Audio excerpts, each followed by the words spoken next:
لگا جیسا قانون ہوگا وہ انہیں بھی پہچانتا کس کے حوالے کیا جائے گا. توجہ کریں, اگر قانون ایسا ہوگا جس کو 100 سال چلنا ہے تو اس کو چلانے کے لیے کسی اور کو بھیجا جائے گا. نہیں توجہ کیا آپ نے؟ اگر قانون ایسا جس کو 1000 سال چلنا ہے تو اس کا ذمہ دار کسی اور کو بنایا جائے گا. اگر قانون کو 2000 سال چلنا ہے تو اس کا ذمہ دار کوئی اور ہوگا. اگر قانون کو قیامت تک رہنا ہے تو اس کا ذمہ دار کوئی اور ہوگا. اگر قانون کو گاؤں کے دائرے میں چلنا ہے تو اس کا ذمہ دار کوئی اور ہوگا. اگر قانون کو شہر میں چلنا ہے اس کا ذمہ دار کوئی اور ہوگا. اگر قانون صوبائی ہے تو اس کا ذمہ دار کوئی اور ہوگا. اگر قانون ملکی ہے تو اس کا ذمہ دار کوئی اور ہوگا. اگر قانون ایسا ہے جس کا تعلق انسان سے بھی ہے, جنات سے بھی ہے, ملائکہ سے بھی ہے, تو پھر ذمہ دار ایسے کو بنایا جائے گا جو انسان کو بھی پڑھا سکے, جنات کو بھی سکھا سکے, ملائکہ کو بھی سبق دے سکے. تو وہ ذمہ داری اسی کے حوالے کرے گا. اسی لیے تو ہم نے سرکار دو عالم کو رسول الثقلین کہا ہے. ثقلین یعنی انسان و جنات. حضور کا قانون دونوں کے واسطے. قل اوحی الیہ, سورہ جن پڑھ لیجئے, سورہ جن پڑھ لیجئے. یہ قانون جو آیا تھا نہ انسانوں کے واسطے نہیں ہے. جن نے قرآن کی آیت سنی اور دوڑ کے گیا اپنی برادری میں, اور جا کر سنا تم لوگوں نے. ہم نے ایک بندے کو قرآن پڑھ کے سنا, ایک ایسا کلام قرآن عجبہ جو عجیب تھا. ہم نے سنا فآمنا بہ, ہم تو ایمان لے آئے. اب بات میں بات نکل آتی ہے. پروردگار عالم نے جو شیطان کا تعارف کرایا, کہا میرے بندو تم پریشان نہ ہو کہ ملک ایسا کیسے نکل گیا, فرشتہ ایسا باغی ہو جائے کہ خدا کہے اور آدم کو سجدہ نہ کرے, یہ کیسے ہو سکتا ہے؟ تم پریشان نہ ہونا. کان من الجن, یہ جنات میں سے تھا. یعنی وہ برادری جو شیطان پیدا کر سکے.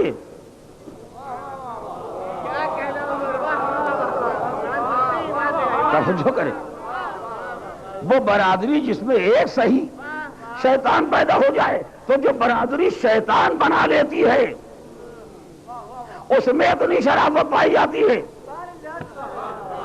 کہ جب نبی کو قرآن پڑھنے سنا تو فوراً ایمان لے آئے, ورنہ اکیلے پا کے وہی مارنا شروع کر دیا ہوتا. اے صلوات پڑھے محمد و آل محمد.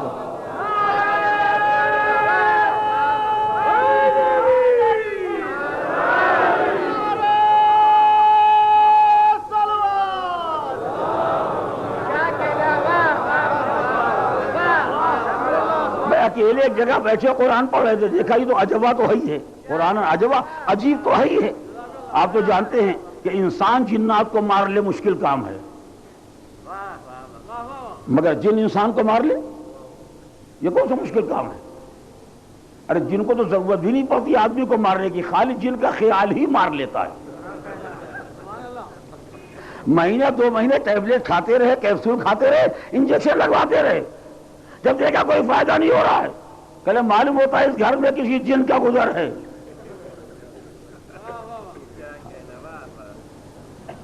بعض ایسے واقعات ہوتے ہیں جن سے بہت حقائق معلوم ہوتے ہیں. ایک صاحب کے گھر میں کوئی بیماری چل رہی تھی, ایک 2-4 مہینے بیچارے نے علاج کیا, کوئی فائدہ نہیں ہوا, تو گئے ایک صاحب کے پاس, کہلے آپ کوئی علاج کیجئے. کہے کہ علاج, ہمارے گھر میں 6 مہینے سے بیماری چلی, دوائیں چلی, ٹیبلٹ, کیپسول, انجیکشن, آپریشن جو بھی ہونا تھا سب ہو گیا, مگر بیماری جانے کا نام نہیں لیتی ہے. کہ پھر کاہے کا علاج کریں؟ ہم تو نہ کوئی حکیم نہ کوئی ڈاکٹر. کہ لگتا ہے کہ یہاں کوئی جن ہے. کہ آپ کو لگتا ہے, ہم تو دیکھ رہے ہیں.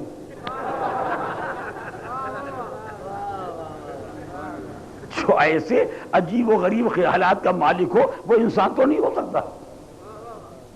ہم کو تو لگتا ہے کہ آپ ہی کو جن کی برادری کے پیدا ہو گئے ہیں, جن کے ذریعے ابلیس اپنا پیغام پہنچانا چاہتا ہے. ورنہ شرافت سے بیمار ہو تو علاج کرو, اگر بیماری کا علاج سمجھ میں نہیں آتا ہے تو پروردگار کی بارگاہ میں دعا کرو. یہ خود جس کو بتا دیا جائے کہ تمہارے گھر میں جن رہتے, گھر چھوڑ کے بھاگ جائے گا, یہ تمہارے گھر سے جن نکالے گا.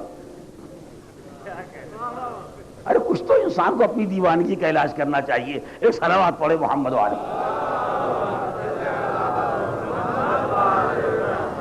تو عزیزان محترم، میں یہ گزارش کر رہا تھا کہ جن جیسے اسے سنا ویسے ایمان لے آیا، تو سرکار دو عالم انسانوں کے بھی پیغمبر ہیں اور سرکار دو عالم جنات کے پیغمبر ہیں۔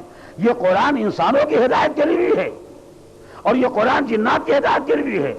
انسان کو بنایا اپنی عبادت کے لیے، جنات کو بھی بنایا، وما خلقت الجن والانس، ہم نے جنات کو بھی اپنی عبادت کے لیے بنایا۔ تو مقصد خلقت میں دونوں برابر کے شریک، توجہ کریں، ایمان لانے میں دونوں برابر کے شریک، سرکار کی رسالت دونوں کے واسطے۔ اے پروردگار، جب اتنی وسیع تو نے رسالت بنائی ہے، اتنا عظیم پیغام بنایا ہے، اتنا عظیم قرآن بنایا ہے جو انسانوں کے واسطے بھی ہو اور جنات کے واسطے بھی ہو، تو مالک دو میں سے ایک کام ہو جائے، یا یہ لانے والا رہے،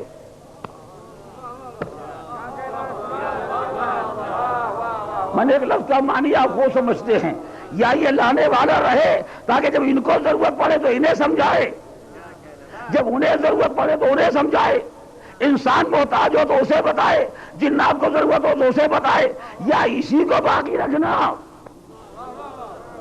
یا اگر اسے واپس بلانا ہو تو قانون بھی واپس لے لینا، ورنہ اگر اتنا عام قانون رہ گیا اور کوئی صلاحیت والا نہ رہ گیا تو کیا ہوگا؟ پروردگار نے کہا پھر تم نے وہی حرکت شروع کی کہ ہمیں مشورہ دینا شروع کر دیا، ہم کسی کے مشورے کے محتاج نہیں، اس وقت تک نہ اٹھائیں گے جب تک دو کو چھوڑ کے نہ آئے گا۔ الصلوات علی محمد و آل محمد۔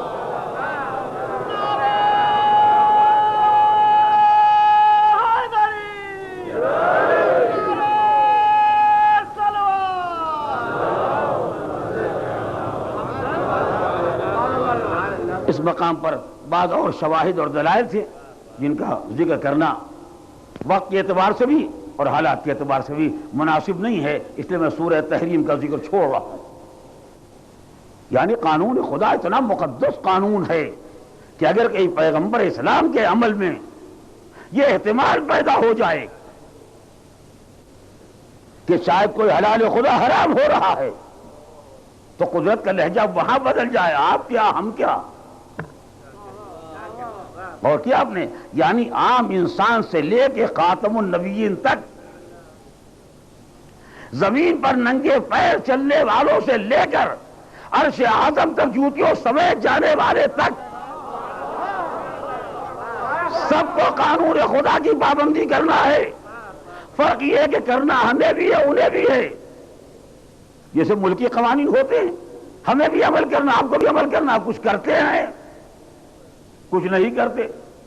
اگر عمل نہ کرنے والے نہ پیدا ہوں تو یہ جیلیں کیوں بنائی گئی، یہ سزائیں کیوں بنائی گئی؟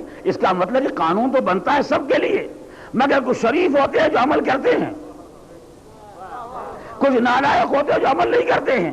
ان کے درمیان ڈھونڈا جاتا ہے کہ کون ہے جو قانون پر عمل کرنے والا ہے اور کون ہے جو قانون پر عمل کرنے والا نہیں ہے۔ جو عمل کر لیتا ہے اسے قانون والے شریف کہتے ہیں،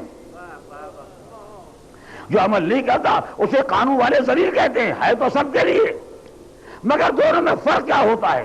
توجہ کریں، جب کسی کے عمل میں یہ کمزوری ہوتی ہے کہ کبھی قانون پر عمل کرتا ہے کبھی نہیں کرتا، تو ایسے انسان کے عمل کو نمونہ نہیں بنایا جا سکتا۔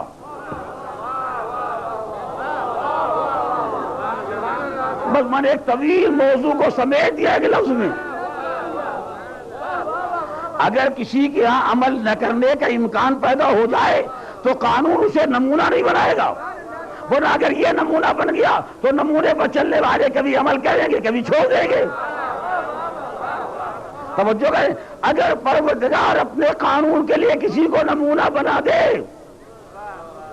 تو اس کا مطلب یہ نہیں ہے کہ وہ قانون ساز ہے، اس کا مطلب یہ اتنا عمل کیا ہے کہ اس کے سامنے قانون تھا، ہمارے سامنے اس کے نقش قدم ہے۔ بھائی اس لفظ کے معنی پر غور کیجئے گا، اس کے سامنے قانون ہے، وہ قانون پر عمل کر رہا ہے، ہمارے سامنے اس کے نقش قدم ہے۔ ہم اسی نقش قدم پر چلیں گے. اسی لیے قرآن مجید نے کہا کہ رسول اللہ کی زندگی تمہارے واسطے نمونہ ہے، اسوہ حسنہ، بہترین نمونہ. یہ بہترین نمونہ کہے کے لیے وہ عمل کر رہا ہے، تمہیں عمل کرنا ہے.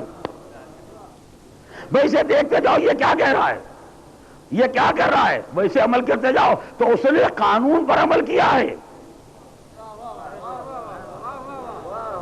میں بغیر کسی وضاحت کے یہی بات روکنا چاہتا ہوں، لیکن خدا کرے میری بات میرے بچوں کے ذہنوں تو منتقل ہو جائے. اس نے قانون پر عمل کیا ہے، بنایا نہیں. اس لفظ کو نہ بھولیے گا. وہ سرکار نے قانون بنایا نہیں، قانون پر عمل کیا، مگر اتنا مکمل عمل کیا کہ پروردگار نے سب کے لیے انہی کے نقش قدم کو نمونہ بنا دیا.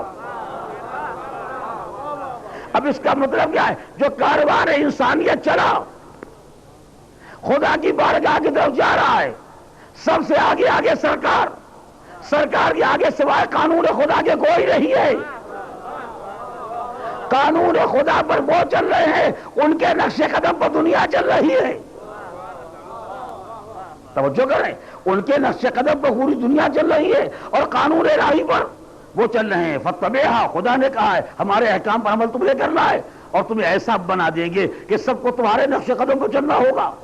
توجہ کیا آپ نے؟ تو آگے آگے قانون خدا، اس کے پیچھے سرکار دو عالم، ان کے پیچھے پوری کائنات. قانون پر وہ چل رہے ہیں، ان کے نقش قدم پر ہم چل رہے ہیں. اگر ان سے قانون کہے کہ اٹھو اور وہ بیٹھ جائیں،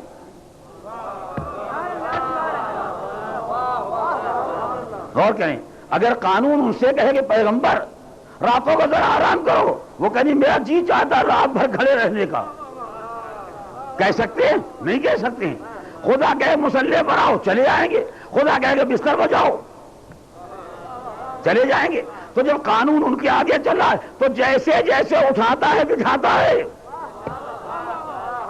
ویسے پیغمبر کی زندگی چل رہی ہے تو ہم کو جب ان کے پیچھے لگایا ہے تو جب وہ اٹھے تو سب کو اٹھنا چاہیے. وہ بیٹھے تو سب کو بیٹھنا چاہیے. اس کے معنی کیا ہے کہ وہ اٹھنے کے واسطے گئے اور پیچھے چلنے والا کے مسئلات نہیں ہے، وہ تو اکیلا ہزاروں سے لڑتا ہے.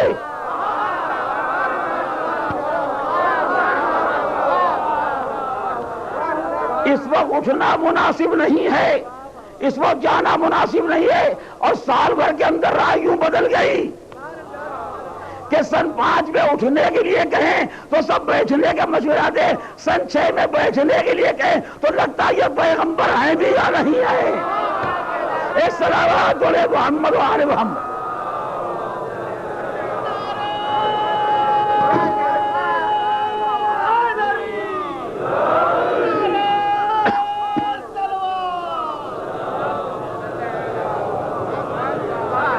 اس کا مطلب یہ ہے کہ سرکار تو قانون خدا پر چلے مگر چاہنے والا نہ چل سکا. حضور نے تو قانون خدا پر عمل کیا، امت عمل نہ کر سکی. حضور سے خدا نے جیسے کہا قم اللیل الا قلیلا، اٹھو مگر آرام بھی کرو، تو جتنا خدا نے اٹھنے کے لیے کہا اٹھ گئے، جب خدا نے آرام کے لیے کہا آرام کیا. جیسے قانون کہتا جائے گا ویسے کرتے جائیں گے. ورنہ آسان کام نہیں ہے کہ زندگی بھر رات بھر جاگنے والا اور ایک رات ساری رات سوتا رہ جائے. یہاں تو جاگنے کا عادی انسان گولیاں بھی کھاتا تو نیند نہیں آتی ہے. وہ ایسے سوئے کہ زندگی میں کبھی نہیں سوئے تھے. جب زندگی قانون کے سانچے میں ڈل جاتی ہے تو انداز یہی ہوتا ہے. اور جب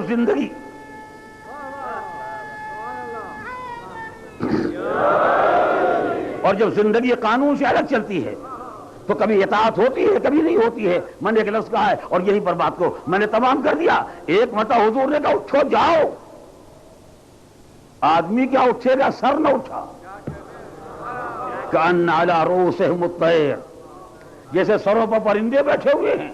وہ اٹھنے کے لیے کہیں اور نقش قدم پر چلنے والے بیٹھے ہوئے ہیں. ایک مرتبہ حضور نے کہا ٹھیک ہے نہیں اٹھنا چاہتے تو بیٹھ ہی جاؤ، رکھو تلوار اب قلم چلے گا. کہلے یہ تو نہیں ہو سکتا. یہ کیسے پیغمبر جو تلوار کو روک کے قلم چلاتے ہیں؟ اب تو اندازہ ہوتا ہے کہ سب نقش قدم پر نہ چل سکے. میں ایک لفظ عزیزو یہ نچوڑ ہے آج کی تقریر کا، باقی آئندہ گزارش کروں گا. اس کا مطلب یہ ہے کہ سب نقش قدم پر نہ چل سکے. جب اٹھنے کے لیے کہا تو اٹھنے میں تکلف ہے، جب بیٹھنے کے لیے کہا تو بیٹھنے میں زحمت ہے. تو خدایا کوئی نقش قدم پر چلنے والا ہے بھی یا نہیں؟ مالک نے کہا میرا قانون بیکار نہیں جائے گا، اگر تلاش کرنا ہے تو جب سب بیٹھے رہ جائے وہ اٹھ جائے. تو سمجھو یہ امر پر چلنے والا ہے، اور جب سب اٹھنے کے لیے بے قرار ہو اور وہ قلم لے کے بیٹھ جائے تو سمجھو یہ اطاعت کرنے والا ہے. نقش قدم پر چلنے والے کو اگر پہچاننا ہے تو یوں پہچان لو کہ جہاں سب بیٹھیں گے وہ امر نبی پر اٹھ جائے گا، جہاں سب اٹھنا چاہیں گے وہ امر پیغمبر پر بیٹھ جائے گا. صلوات علی محمد و آل محمد. اور جب ایسے اطاعت گزار پیدا ہو جائیں گے تب سرکار خود کہیں گے یہ اٹھے تو امام، یہ بیٹھے تو امام. ان کا اٹھنا بیٹھنا سب کے لیے نمونہ، ان کا اٹھنا بیٹھنا تمہارے لیے نمونہ. صلوات علی محمد و آل محمد.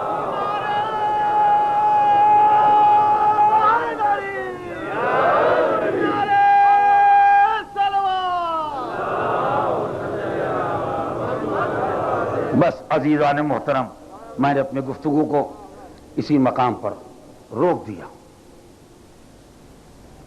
ایسے بھی ہمت والے پیدا ہوئے کہ جہاں اسلام پر وقت پڑ گیا مگر لوگوں میں سر اٹھانے کی ہمت نہیں. ایسے بھی لوگ پیدا ہوئے کہ دین خدا خطرے میں کل کفر سامنے آگے کھڑا ہو گیا ہے مگر سر اٹھانے کی ہمت نہیں ہوتی ہے. اسلام ایسوں کے ذریعے باقی نہیں رہتا ہے جو کفر کے سامنے سر اٹھانے کا حوصلہ نہ رکھتے ہوں. اسلام کو ان کی ضرورت ہے جو کفر کے سامنے سر کٹانے کا حوصلہ رکھتے ہیں.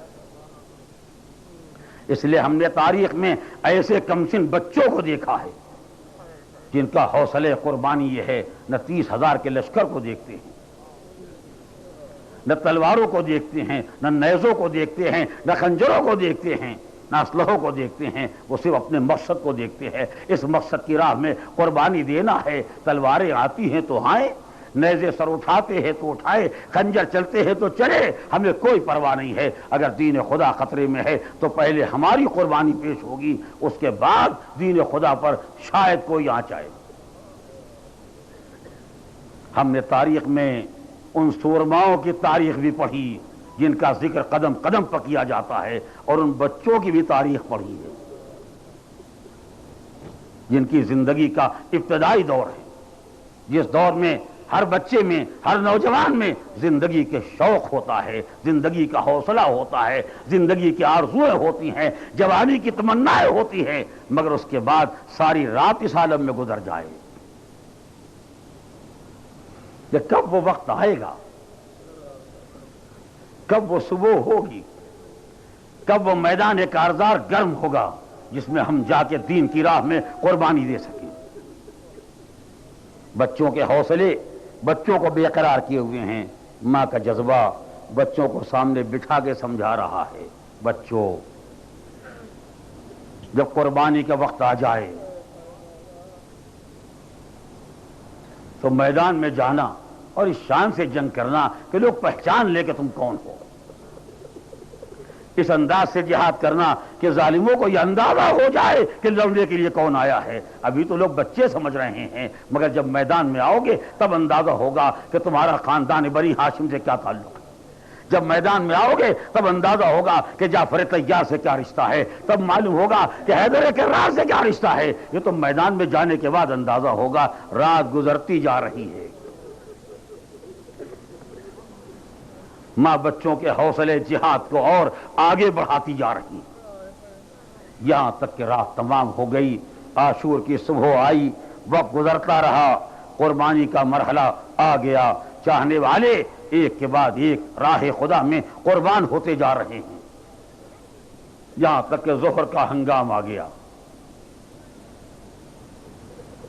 اب چونکہ بچوں ہی کا ذکر ہے لہذا اس مرحلے پر ایک جملہ کہہ کے آگے بڑھنا ہے۔ میں نے اس سے پہلے بھی عرض کیا ہے اور یقیناً آپ کو یاد ہوگا کہ کربلا کا جہاد 2 حصوں میں بٹا ہوا تھا۔ ایک حصہ جہاد کا ظہر سے پہلے اور ایک حصہ جہاد کا ظہر کے بعد۔ وہ قربانیاں جو راہ خدا میں ظہر سے پہلے پیش ہوئی ہیں ان کے آخری شہید کا نام ہے مسلم ابن اوسجا۔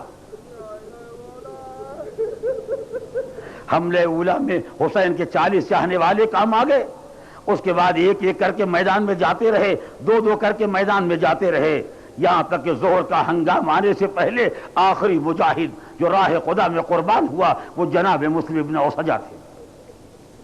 آئے، زخمی ہوئے، گھوڑے سے گرے، مولا کو آواز دی ابھی حبیب زندہ ہے۔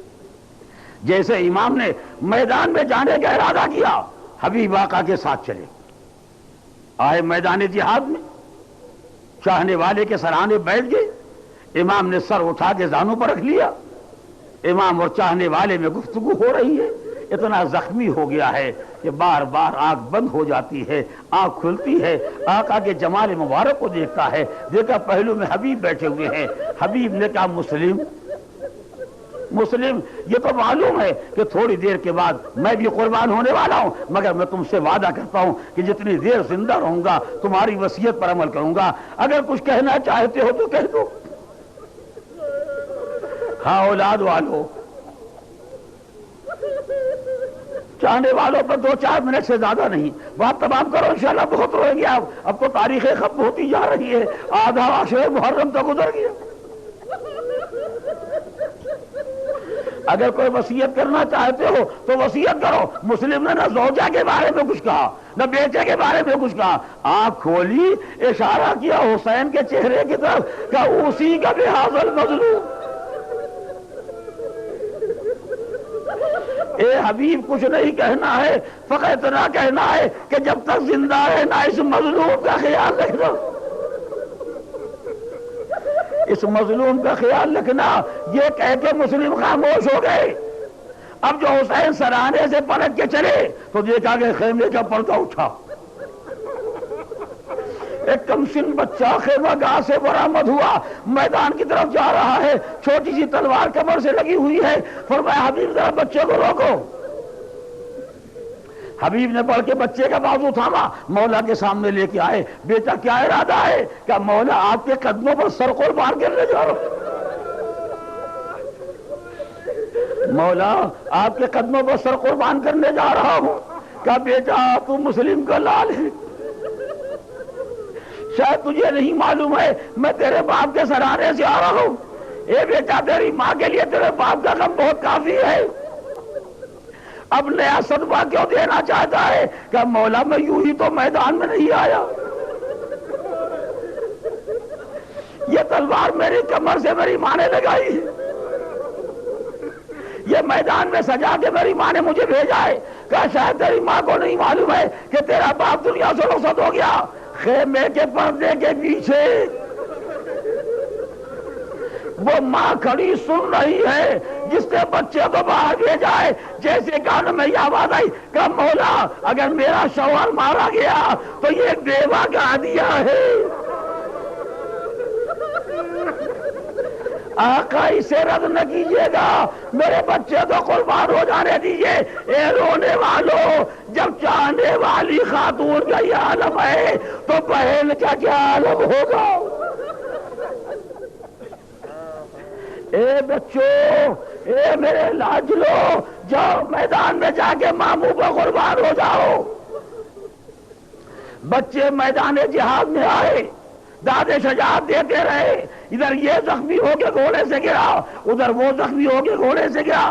اب جو حسین میدان پہ چلے تو عباس کو ساتھ لے کے چلے۔ بس آخری جملہ، 2 منٹ جو مجلس تمام، میدان میں آئے، اب جو پلٹ کے چلے، ایک لاشے کو حسین اٹھائے ہوئے، ایک لاشے کو عباس علمدار سنبھالے ہوئے لا کے خیمے میں رکھا۔ فضانے کا بیوی آپ کے لال آئے ہیں، چلیے دیکھیے آپ کے لالا ہے. کہا میں دیکھ کے کیا کروں گی؟ کیا میں نے ان کو واپس آنے کے لیے بھیجا تھا؟ میں نے قربان ہونے کے لیے بھیجا تھا. کہ دیکھ تو لیے کیسے آئے ہیں. اب جب مڑ کے دیکھا بچے خون میں نہ آئے ہوئے، بچے خون میں ڈوبے ہوئے. ماں نے سر سجدے میں رکھ دیا. پروردگار تیرا شکر، میرے بچے میرے بھیا کے کام آ گئے.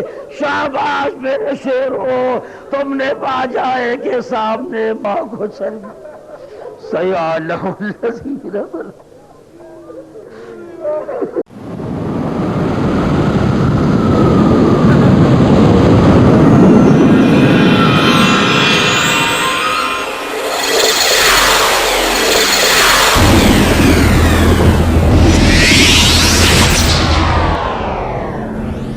ورلڈ اسلامک نیٹ ورک پیش کرتا ہے دنیا کے مشہور علماء کرام کی نایاب تقریریں. دبئی سے علامہ ذیشان حیدر جوادی، انڈیا سے فیروز حیدر عابدی، کینیڈا سے سید ذکی باقری، انڈیا سے احمد علی عابدی، انڈیا سے احسان حیدر جوادی، امریکہ سے حسنین رجب علی، ایسٹ افریقہ سے مرتضی علی دینا، کینیڈا سے Syed Muhammad Rizvi. World Islamic network نے 60 سے زیادہ کتابیں مختلف موضوعات پر شائع کی ہیں. ان کی پیش کردہ meaning of Islam, Allama Syed Muhammad Hussain Tabatabai کی اسلامک ٹیچنگ، سید اختر رضوی کی جسٹس آف گاڈ، ان کی پیش کردہ prophet Muhammad peace be upon him, Ali Mirza کی ترجمہ کی ہوئی great Muslim scientist, Syed Akhtar Rizvi کی پروفیسز اباؤٹ ہولی پروفیٹ، عبد الحادی صالح کی لکھی ہوئی let us understand each other. اگر آپ ان کتابوں کو مفت حاصل کرنا چاہتے ہیں تو فوراً ہمیں لکھیے. ہمارا پتہ ہے ورلڈ اسلامک نیٹ ورک 6769 حضرت عباس علیہ السلام street, Tongri, Mumbai 9، India. Telephone 377-3648 370-0308، fax 374-5144.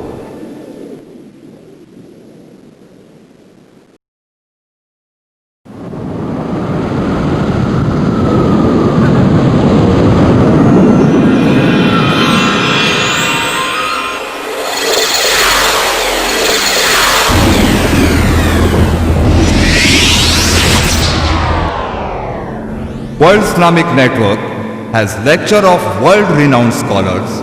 Some of them are Allama Zishan Haidar Jawadi from UAE, Professor Feroz Haidar from India, Sayyid Zaki Bakri from Canada, Ahmad Ali Abdi from India, Ehsan Haidar Jawadi from India, Brother Hasnain Rajab Ali from USA, Dr. Murtaza Ali Dina from East Africa, and Sayyid Muhammad Rizvi from Canada.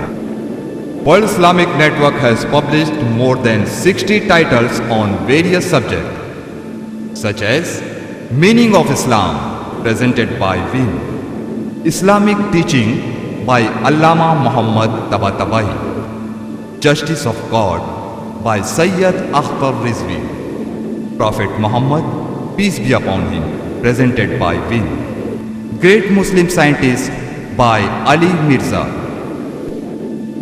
Prophecies about Holy Prophet by Sayyid Akhtar Rizvi, Let Us Understand Each Other by Abdul Hadi Saleh.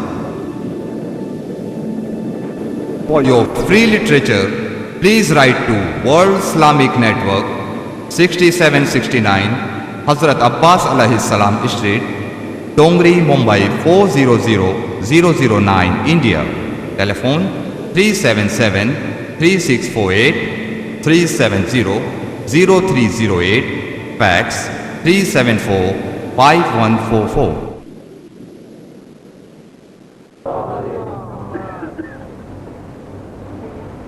الحمدللہ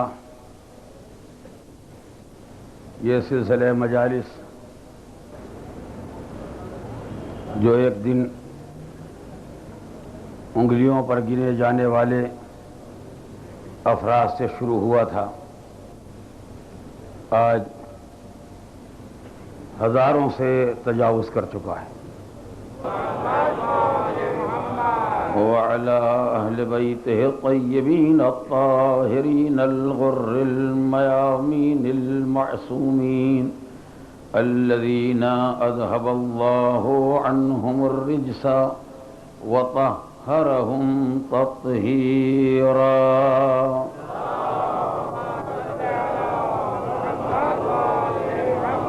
أما بعد فقد قال الله الحكيم في كتابه الكريم بسم الله الرحمن الرحيم قل إنما أنا بشر مثلكم يوحى إلي أنما إلهكم إله واحد فمن كان يرجو لقاء ربه فليعمل عملا صالحا ولا يشرك بعبادة ربه أحدا۔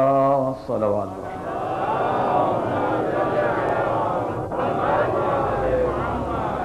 پیغمبر آپ یہ کہہ دیں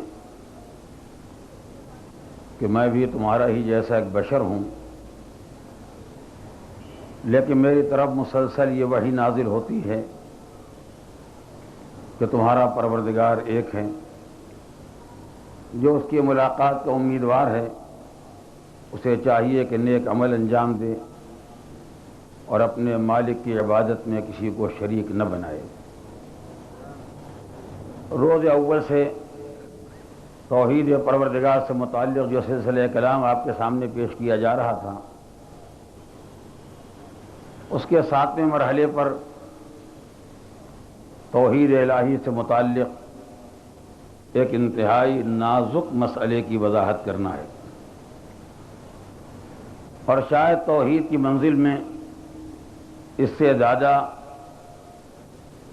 نازک کوئی دوسرا موضوع نہیں ہے جہاں اتنی غلط فہمیاں پائی جاتی ہیں کہ ان کے شمار کرنے کے لیے بھی شاید 1 گھنٹے کا وقت ناکافی ہو جائے۔ ہر مرد مسلمان یا ہر مومنہ جو بھی مالک کی بارگاہ میں حاضری دیتا ہے، وہ اپنی ہر حاضری میں 2 باتوں کا اعلان کرتا ہے، ایاک نعبد و ایاک نستعین۔ پروردگار ہم تیری ہی عبادت کرتے ہیں اور تجھی سے مدد چاہتے ہیں۔ اور اسی فقرے کو دیکھنے کے بعد 2 طرح کے تصورات پیدا ہوئے۔ کچھ لوگوں نے ایاک نعبد پڑھنے کے بعد یہ طے کیا کہ اس کا مطلب یہ ہے کہ خدا کے علاوہ نہ کوئی قابل احترام ہے، نہ قابل اطاعت ہے، نہ قابل قیام ہے، نہ قابل سلام ہے۔ ان کی نگاہ میں کسی کو سلام کر لینا بھی ایک عبادت ہے، کسی کے لیے کھڑا ہو جانا بھی ایک عبادت ہے، کسی کی بارگاہ میں حاضری دینا بھی عبادت ہے، اور اس طرح کے نہ جانے کتنے معاملات ہیں جن کو پہلے عبادت قرار دیا گیا، اس کے بعد سب کو ایاک نعبد کے خلاف بنا دیا گیا کہ اگر کوئی آدمی کسی کے احترام کے لیے کھڑا ہو جائے یا اسے ایک سلام بھی کر لے تو بعض لوگوں کو خیال پیدا ہوتا ہے یہ حد شرک میں داخل ہو گیا، گویا ایاک نعبد کے خلاف ہو گیا۔ حالانکہ میں نے عرض کیا عبادت کا اپنا ایک تصور ہے جس کا تعلق ان باتوں سے نہیں ہے۔ نہ عبادت کا تصور کسی قیام سے مجروح ہوتا ہے، نہ کسی سلام سے مجروح ہوتا ہے، اور یہی وجہ ہے اپنے واسطے سب قیام چاہتے ہیں، محسن کے لیے کوئی نہیں چاہتا۔ جن کا کلمہ پڑھ کے ہم آپ کچھ اوقات پیدا کر لیے ہیں، ہماری کوئی حیثیت پیدا ہو گئی ہے، ہم چاہتے ہیں ہمارے سامنے اگر ہم کہیں سے گزر جائیں تو ساری دنیا سر کے بل کھڑی ہو جائے، مگر جن کی بدولت یہ احترام حاصل ہوا ہے ان کی بارگاہ میں کوئی قیام نہ کرنے پائے۔ اس کا مطلب یہ ہے کہ عبادت کو خالی ایک نشانہ بنایا گیا ہے، مقصد کچھ اور ہے۔ اور اس سے زیادہ خطرناک منزل ہے منزل استعانت، مدد مانگنا ایاک نعبد و ایاک نستعین، پروردگار ہم تجھی سے مدد چاہتے ہیں، ہم تجھی سے طالب اعانت ہیں، لہذا اس کا مطلب یہ ہے کہ کسی سے آپ نے ذرا کوئی تقاضا کیا اور گویا ایاک نستعین کے خلاف ہو گیا اور آدمی توحید کی حدوں سے نکل کے حد شرک میں چلا گیا۔ یہ تصور ہے جو بعض مقامات پر یا بعض لوگوں کے ذہنوں میں پایا جاتا ہے، لہذا میری ذمہ داری ہے کہ میں اس ایاک نستعین کا جو صحیح تصور ہے اسلامی وہ آپ کے سامنے گزارش کروں۔ آئیے پہلے انسان کا جائزہ لیا جائے، یہ انسان ہے کیا اور بنانے والے نے اسے کیسے بنایا ہے۔ پروردگار عالم نے انسان کو پیدا کرنے کے بعد جب انسان کی حقیقت اور اس کی واقعیت کا اعلان کیا تو صاف لفظوں میں کہا، اے انسان تیرے پاس غرور کا کون سا سامان پایا جاتا ہے، خلق الانسان ضعیفا، یہ بنایا گیا ہے کمزور، یہ بنایا گیا ہے کمزور۔ توجہ کر رہے ہیں آپ، یہ قرآن مجید اعلان کرتا ہے انسان اپنی اوقات کو پہچانے، یہ انسان پیدا ہی کیا گیا ہے کمزور۔ اور اگر قرآن مجید نے نہ کہا ہوتا تو کوئی اگر انسان اندھا نہیں ہے، ہر پیدا ہونے والے کو دیکھ لے گا، خود ہی معلوم ہو جائے گا کہ پیدا ہونے والا طاقتور پیدا ہوا ہے یا کمزور پیدا ہوا ہے۔ میں زیادہ تفصیلات میں نہیں جاؤں گا، ہر پیدا ہونے والا توانائی کے اعتبار سے کمزور، علم کے اعتبار سے کمزور، ہنر کے اعتبار سے کمزور، فضل و کمال کے اعتبار سے کمزور، ہر اعتبار سے کمزور۔ حد یہ کہ آنکھیں ہیں مگر دیکھنے کے لائق نہیں ہے، کان ہیں مگر واقع سننے کے لائق نہیں ہے، پیر ہیں مگر چلنے کے قابل نہیں ہے، ہاتھ ہے مگر اٹھنے کے لائق نہیں ہے، دماغ ہے مگر سوچنے کے لائق نہیں، اس سے زیادہ کمزور کیا ہوگا؟ توجہ کریں تو اے پروردگار، یا تو انسان کو اتنا طاقتور بنایا ہوتا کہ کسی سے مدد کی ضرورت ہی نہ ہوتی۔ میں جہاں سے گفتگو شروع کر رہا ہوں اس پر غور کیجیے گا، یا تو بندے کو اتنا طاقتور بنا کے بھیجا ہوتا کہ سب کے سامنے آ کر کے کھڑا ہو جاتا، کسی سے مدد لینے کی ضرورت ہی نہ ہوتی، مگر بنایا تو نہ کمزور ہے، تو جو کمزور بنا ہے وہ تو مجبور ہے کہ طاقتور کا سہارا لے۔ جو کمزور بنایا گیا ہے وہ بغیر طاقتور کے سہارے کے آگے تو نہیں بڑھ سکتا ہے۔ جو ہر انسان دنیا میں کمزور آیا ہے تو بالآخر کسی کا سہارا لے گا، تو اگر ہر سہارا لینا ہی کفر ہو جائے، توجہ کریں، اگر ہر امداد طلب کرنا ہی شرک ہو جائے تو یہ انسان بنایا ہی سے لے گیا ہے کہ کوئی نہ مسلمان بننے پائے نہ مومن بننے پائے، سب مشرک ہی بن جائے، اسے کہ بغیر سہارے کے آگے بڑھ نہیں سکتا۔ اور انتظام بھی یہ کیا کہ اتنا کمزور تھا تو صحرا میں نہیں اتارا، آسمانوں سے نہیں نازل کیا، زمین سے درختوں کے درمیان نہیں اگایا، بلکہ ایک ماں ایک باپ سے ملا کے بنایا ہے تاکہ سہارا دینے والے بھی ساتھ رہیں۔ توجہ کریں، تاکہ سہارا دینے والے بھی ساتھ رہیں۔ تو بنا کمزور، سہارے کا محتاج تھا، لہذا مالک نے بنایا تو ایسے بنایا کہ ایک ماں ایک باپ کو ذریعہ بنایا، انا خلقنا الانسان من نطفۃ امشاج، تاکہ دو سہارے اس کے پاس رہیں آگے بڑھنے کے لیے۔ اب انسان ایک قدم بھی زندگی میں اگر آگے بڑھنا چاہتا ہے تو کبھی ماں کا سہارا چاہتا ہے، کبھی باپ کا سہارا چاہتا ہے، اس کے بغیر تو آگے بڑھ ہی نہیں سکتا ہے۔ اور قدرت نے، فطرت نے یہ سبق رکھ دیا کہ اگر بغیر سہارے کے نہیں بڑھ سکتے ہو تو سہارا کیسے لیا جائے۔ توجہ کریں، یعنی جو طاقت والے ہیں ان کی گود میں تم کو رکھ دیا ہے، تم اگر انہیں اپنی طرف متوجہ کر کے ان سے مدد لینا چاہو تو طریقہ کیا ہوگا؟ کبھی سنا ہے کہ کسی بچے نے ماں کی گود میں آ کے تقریر شروع کر دی ہو؟ کسی بچے نے ماں کی گود میں آگے ماں کے سامنے ایک درخواست ٹائپ کرا کے رکھ دی ہو؟ ہاں، یہ ترقی کا دور ہے، 21ویں صدی کے سرحد پر آ گئے ہیں۔ اب وہ دن چلے گئے جو قلم سے درخواستیں لکھی جاتی تھی، اب سارا کام جو ہے مشینوں سے ہو رہا ہے۔ تو بچہ بھی ایسی صلاحیت لے کے آیا ہوتا کہ جیسے دنیا میں قدم رکھا فوراً درخواست ٹائپ کی، ماں کے نام اس وقت دودھ ملنا چاہیے، ایک درخواست لکھی باپ کے نام، آپ کو باہر سے سامان لانا چاہیے، مگر ایسا تو نہیں ہوتا ہے، یہ چاہتا ہے کہ ماں سے مدد لیتا کہ زندہ رہے۔ یہ چاہتا ہے ماں کا سہارا مل جائے تاکہ زندہ رہے، تو زندگی کے لیے ماں کا سہارا چاہیے، مگر سہارے کی درخواست کیسے دے؟ نہ کبھی قلم چلتے دیکھا، نہ کسی کو قلم چلاتے دیکھا، نہ کسی کو تقریر کرتے دیکھا، ایک زبان فطرت نے سکھا دی تھی۔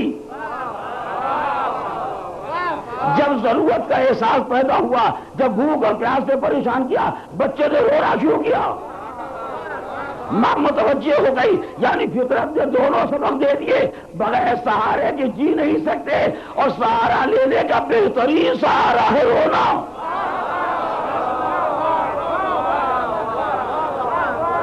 اسی لیے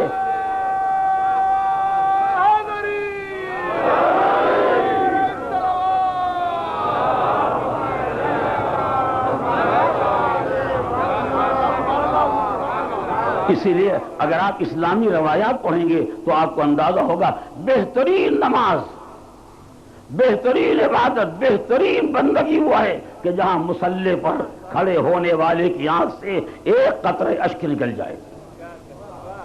اگر آنکھوں میں ایک قطرہ آنسو آ جائے تو اس سے بہتر کوئی نماز نہیں ہے، اس سے بہتر کوئی بندگی نہیں ہے۔ ہزار وہ نمازیں جو بغیر آنسوؤں کے گزر جائیں، اور ایک وہ 2 رکعت کی نماز جس میں آنکھوں سے آنسو جاری ہو جائیں، یہ 2 رکعت نماز ان ہزاروں سے بہتر ہے۔ اس لیے ان میں نستعین کہا جاتا ہے، اس میں نستعین کا مظاہرہ ہوتا ہے۔ قربان جائیے، جب مولائے کائنات نے سلیقہ سکھایا خدا کی بارگاہ میں مانگنے کا، تو کیا کہا؟ اگر خدا کی بارگاہ میں مانگنا چاہتے ہو تو یہ بات یاد رکھنا کہ بندے مومن خدا کے سامنے آئے گا تو مومن کے سرمایہ کا نام ہے دعا، مومن کے اسلحے کا نام ہے بکا۔ نہ دعا سے بڑا کوئی سرمایہ ہے، نہ بکا سے بڑا کوئی اسلحہ ہے۔ فرق یہ ہے کہ ہم تو اس کو استعمال کرتے ہیں مالک کی رحمت کو اپنی طرف متوجہ کرنے کے لیے، نہ جانے دنیا اس کو کون سا اسلحہ سمجھ رہی ہے۔ اے صلوات پڑھے محمد و آل محمد۔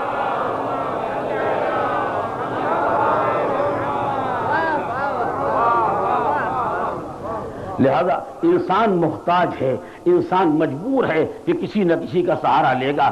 ہر سہارا لینے کا نام نہ کفر ہوتا ہے، نہ شرک ہوتا ہے، نہ یہ خلاف توحید ہے۔ مالک نے انسان کو ایسا بنایا، اور یہ ایک عجیب بات ہے، اگر آپ غور کریں گے تو آپ کو اندازہ ہوگا، اور اگر آپ نے کبھی تجربہ کیا ہے تو معلوم ہوگا۔ بڑا ظاہر تجربات تو روزانہ کیے جا سکتے ہیں، یہ کوئی پرانا تاریخی واقعہ تو ہے نہیں کہ تاریخ پلٹ کے نہیں آئے گی۔ بچے ماشاءاللہ دنیا میں آ ہی رہے ہیں، اور انشاءاللہ یوں نہیں آتے رہیں گے، امت اسلامیہ میں اضافہ ہوتا رہے گا۔ آپ دیکھیے، جب بچہ پیدا ہوتا ہے، ماں کی گود میں بچہ پل رہا ہے، اگر 4 عورتیں اکٹھا ہو جائیں، اسی مقام پر 4 عورتیں بیٹھی ہوئی ہیں، اور بچہ بھوک محسوس کرے یا پیاس کا احساس کرے، یعنی اسے دودھ چاہیے، تو یہ 4 عورتیں اس کے سامنے بیٹھی ہوئی، شکلیں ایک جیسی، لباس ایک جیسا، انداز ایک جیسا، جتنا بچہ سمجھ سکتا ہے سب ایک ہی جیسی خواتین دکھائی دیتی ہیں۔ مگر جب بچے کو بھوک اور پیاس کا احساس ہوتا ہے تو وہ اپنی ماں کی طرف متوجہ ہوتا ہے۔ اسی لیے دیکھتے ہیں بچے پریشان ہوتے ہیں تو لاکھ کوئی بلاتا رہے اپنی طرف، مگر دوڑ کے بچہ ماں کے پاس جاتا ہے، یعنی جس کو سہارا بنایا گیا اسے پہچانتا ہے۔ میں نے ایک لفظ کہا، اس کے معنی پر غور کر لیجیے گا، کس قدر افسوسناک بات ہے۔ جب بچے تھے نادان تھے، جب بچے تھے نافہم تھے، تب اتنا سمجھتے تھے کہ کس کا سہارا لینا چاہیے، تب یہ سمجھتے تھے کون کام آ سکتا ہے۔ جیسے ہی بڑے عقل مند ہوئے اتنا سبق بھی بھول گئے جو بچپنے میں یاد تھا۔ اس وقت سب ہمدردی کے لیے ہاتھ بڑھا رہے تھے، مگر بچہ ہمک کے کسی گود میں نہ گیا، اپنی ماں کی گود میں آیا، اس لیے کہ مالک نے اسے سہارا بنایا ہے، غیروں کے پاس کیوں جائیں۔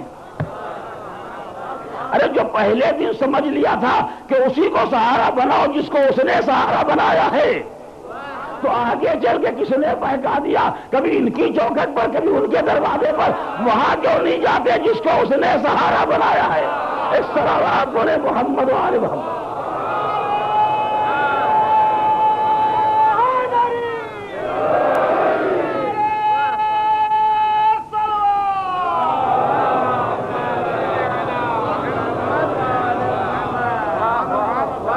یہ ایک مسئلہ جو فطرت انسانی میں پایا جاتا ہے، لہذا جو کمزور ہے وہ بہرحال مدد طلب کرے گا، جو کمزور ہے وہ بہرحال طاقتور کا سہارا لے گا. یہ فطری مسئلہ ہے جس سے کوئی انسان انکار نہیں کر سکتا. اور اگر بات خالی مدد مانگنے کی آ جائے، توجہ کریں، یعنی 1000 مطالب ایک طرف اور خالی ایک لفظ نستعین ایک طرف، آپ کچھ بھی کہہ دیجیے مگر قرآن میں تو یہ لکھا ہے یا کا نستعین. بھائی یا کا نستعین بے شک لکھا ہوا ہے، ہر مسلمان کا ایمان ہے، معنی تو نہیں لکھے ہوئے ہیں، وہ تو آپ نے بنا لیے ہیں.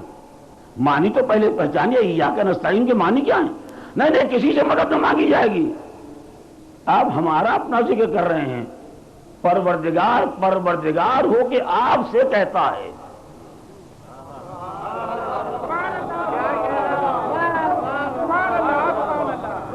وہ کیوں کہتا ہے یہ تو جائیے تفسیروں میں پڑھیے گا، علماء سے پوچھیے گا.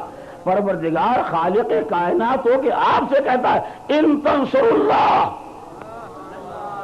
ینصرکم، اگر تم اللہ کی مدد کرو گے تو اللہ تمہاری مدد کرے گا. ہم کیا، ہماری اوقات کیا، ہماری بساط حقیقت کیا، ہم اس کی مدد کریں گے، مگر کیا کریں، قرآن سے آیت کو نکال دیں. پروردگار کے لہجے کو بدل دیں. بے شک یہ منزل امتحان ہے، دنیا جانتی ہے، لیکن بالآخر مطالبہ نصرت تو ہے. اور یہی وجہ ہے اگر کمزور ہو کے مدد مانگتا تو پھر یہ نہ کہتا تم مدد کرو ہم تمہاری مدد کریں گے. اس لوگ پر نگاہ رکھیے گا، اگر تم خدا کی مدد کرو گے تو خدا تمہاری مدد کرے گا. یہ کہنا کہ خدا تمہاری مدد کرے گا یہ علامت ہے کہ کمزور نہیں ہے. اس لیے کہ کمزور ہو کے اگر مدد مانگتا تو وہ پھر کیسے مدد کرے گا. تم تو الگ الگ لاکھ مل کے مدد کرو گے، وہ لاکھ کے لیے اکیلا کافی ہے. لیکن پھر تم سے کہتا ہماری مدد کرو. اور 2 ہی منزلیں تو قرآن میں دیکھنے میں آئی، کوئی انسان انکار نہیں کر سکتا.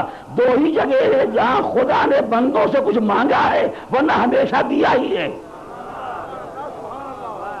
اب ذکر آ گیا تو یہ لوگ بھی محفوظ ہے، جا کے بھی آپ کے کام آئے گا. 2 ہی جگہ جہاں خدا نے بندوں سے کچھ تقاضا کیا ہے، ورنہ خالی دیا ہی دیا ہے. وجود دیا، حیات دی، طاقتیں دی، صلاحیتیں دی، علم دیا، فن دیا، کمال دیا، سب دیا ہی تو ہے. مگر 2 چیزیں ہیں جن کو خدا نے بندوں سے مانگا ہے، تقاضا کیا ہے، چاہے بطور امتحان صحیح مگر تقاضا کیا ہے. ایک مسئلہ ہے نصرت کا، ہماری مدد کرو. ان تنصروا اللہ ینصرکم، اگر تم خدا کی مدد کرو گے خدا تمہاری مدد کرے گا. ایک تقاضا ہے نصرت کا، اور دوسرا تقاضا اقرض اللہ قرضا حسنا، میرے بندو خدا کو قرضہ دو.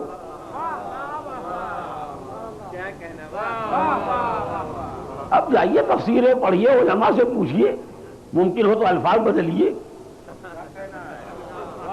لیکن اگر جو لکھا ہے اسے ماننا ہی ہے تو پھر ماننا اقرض اللہ قرضا حسنا، خدا کو قرض دو. یہ صحیح ہے کہ واپس کرے گا. 1 دو گے 10 بنا کے دے گا، 70 بنا کے دے گا، 1000 بنا کے دے گا، مگر کہتا ہے دو. توجہ کریں. اور دونوں جگہ 2 لفظ استعمال کر دی. جب نصرت کا تقاضا کیا تو کہا ہم تمہاری مدد کریں گے تاکہ کمزور نہ سمجھو، اور جب کہا قرضہ دو تو کہا یوزائی بڑھا کے دیں گے تاکہ فقیر نہ سمجھ لو. میرے الفاظ پر نگاہ رکھیے گا، یہ بڑا قیمتی مسئلہ ہے. اگر حل ہو جائے، یعنی خدا نے 2 تقاضے کیے، ایک نصرت کا مطالبہ ہے، ایک قرض کا مطالبہ ہے، اور دونوں جگہ یہ واضح کر دیا تم مدد کرو گے تو ہم تمہاری مدد کریں گے، یعنی ہم کمزور نہیں ہیں. تم قرضہ دو گے ہم بڑھا چڑھا کے واپس کریں گے، یعنی ہم فقیر نادار نہیں ہیں. مگر پھر کہتے ہیں مدد کرو، پھر کہتے ہیں قرضہ دو، ہم واپس کریں گے مگر دو، ہم تمہارے کام آئیں گے مگر تم ہماری مدد کرو. پروردگار جب تو دے ہی سکتا ہے، مدد کر ہی سکتا ہے، تو ان کمزوروں سے مانگنے کی ضرورت ہی کیا ہے، تقاضا کرنے کی ضرورت کیا ہے. اپنی مصلحتوں کو مالک جانے، توجہ، اپنی مصلحت کو پروردگار جانے، مگر کم سے کم ہمیں تو نہ سمجھے کہ یہ 2 تقاضے وہ ہیں جو مجبوری اور کمزوری کی علامت نہیں ہے.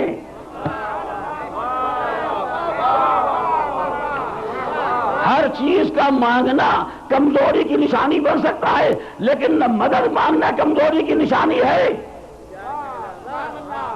اور نہ قرض لینا کمزوری کی نشانی ہے، اس لیے کہ خدا نے یہ دونوں کام اپنی طرف منسوخ کیے ہیں۔ نہیں غور کریں آپ، خدا نے یہ دونوں کام اپنی طرف منسوخ کیے، ہم نے مدد بھی مانگی ہے، ہم نے قرض بھی مانگا ہے تاکہ یہ دونوں کمزوری کی علامت نہ بننے پائیں۔ شاید مصلحت یہ رہی ہو کہ خدا کے دو نیک بندے ایسے بھی ہوں گے، توجہ کریں، دو بندے ایسے بھی ہوں گے، ایک یہودی کے دروازے پر آ کے قرض مانگے گا، ایک کربلا کے میدان میں مدد مانگے گا۔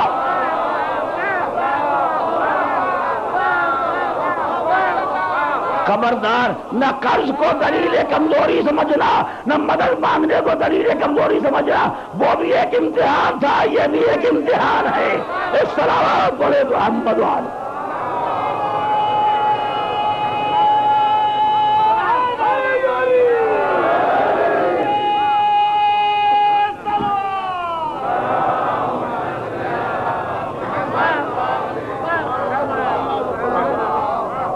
خالی مسئلہ اگر الفاظ کا ہے تو ایسے الفاظ تو آپ کو بہت ملیں گے، لیکن دنیا جانتی ہے کہ پروردگار عالم اگر کہتا ہے کہ دین خدا کی مدد کرو تو خدا محتاج نہیں ہے۔ پروردگار اگر کہتا قرض دو تو مالک تمہارا محتاج نہیں ہے، وہ تمہیں آزمانا چاہتا، دیکھنا چاہتا ہے، مگر لہجہ یہی ہے، مگر انداز یہی ہے، قرض دو، انداز یہی ہے کہ مدد کرو، تاکہ انسان کو یہ محسوس ہو جائے کہ خالی لفظوں سے مسائل حل نہیں ہوتے ہیں، مسائل کو گہرائی میں جا کے ان کی معنویت کو پہچاننا پڑے گا۔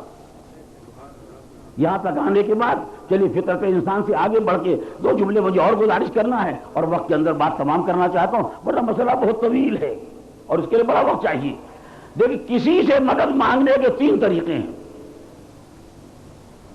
کسی سے بھی مدد مانگنے کے تین طریقے ہیں۔ ایک طریقہ تو یہ ہے کہ انسان خدا کو چھوڑ کے بندے سے مانگے۔ الیاذ باللہ، کوئی آپ کے دروازے پر آیا، کل 10 روپے دے دیے، کوئی بری بات نہیں، مومن مومن کے کام آتا ہے، کوئی مسئلہ نہیں ہے، کہلے مگر آپ نے مجھے کیسے یاد فرمایا، یہاں کیسے زحمت فرمائی، مجھ سے آپ 10 روپے مانگنے کے لیے کیوں آئے؟ کہلے کیا کریں؟ ایک کتاب میں دیکھا کہ اگر غریب ہو جاؤ، کمزور ہو جاؤ تو نماز پڑھو، نماز پڑھی، خدا سے کہا۔ ایک میں لکھا ہوا تھا یہ آیت پڑھو، اس آیت کو 125 دفعہ پڑھ دیا، کچھ نہیں ہوا۔ ایک میں لکھا تھا یہ دعا پڑھو، خدا بہت دے گا، دعا پڑھ کے دیکھ لیا، کچھ نہیں ملتا، یعنی چونکہ خدا نہیں دیتا لہذا آپ دیجیے۔ ایسے ہی ملتے ہیں لوگ، ایسا نہیں، یہ خالی عقلی تصورات نہیں ہے، ہر طرح کا دیوانہ، ہر طرح کا احمق دنیا میں مل جاتا ہے۔ ایسے بھی ہوتے ہیں جو بندوں کے پاس جاتے ہیں یہ کہنے کے واسطے کہ چونکہ خدا کچھ نہیں دیتا، ہاں پرانے زمانے کی مثل جس کو نہ دے مولا، ہاں، لیکن ایسی حماقتوں کی اسلام میں کوئی جگہ نہیں ہے۔ غور کیا آپ نے؟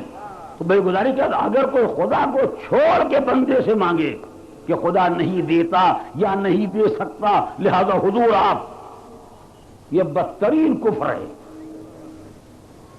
توجہ کریں، یعنی شرک نہیں ہے، شرک میں تو دو ہوتے ہیں، اس کے بعد تو ایک ہی ہے،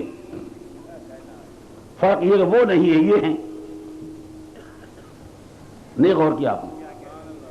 بے شرک اس کو کہا جاتا ہے جہاں دو خدا ہوتے ہیں، یہ تو اصلی خدا کو چھوڑ آیا، اب اس کے بعد تو ایک ہی خدا رہ گیا ہے جو زمین پر ٹہل رہا ہے اور جیب میں 4 پیسے رکھے ہوئے۔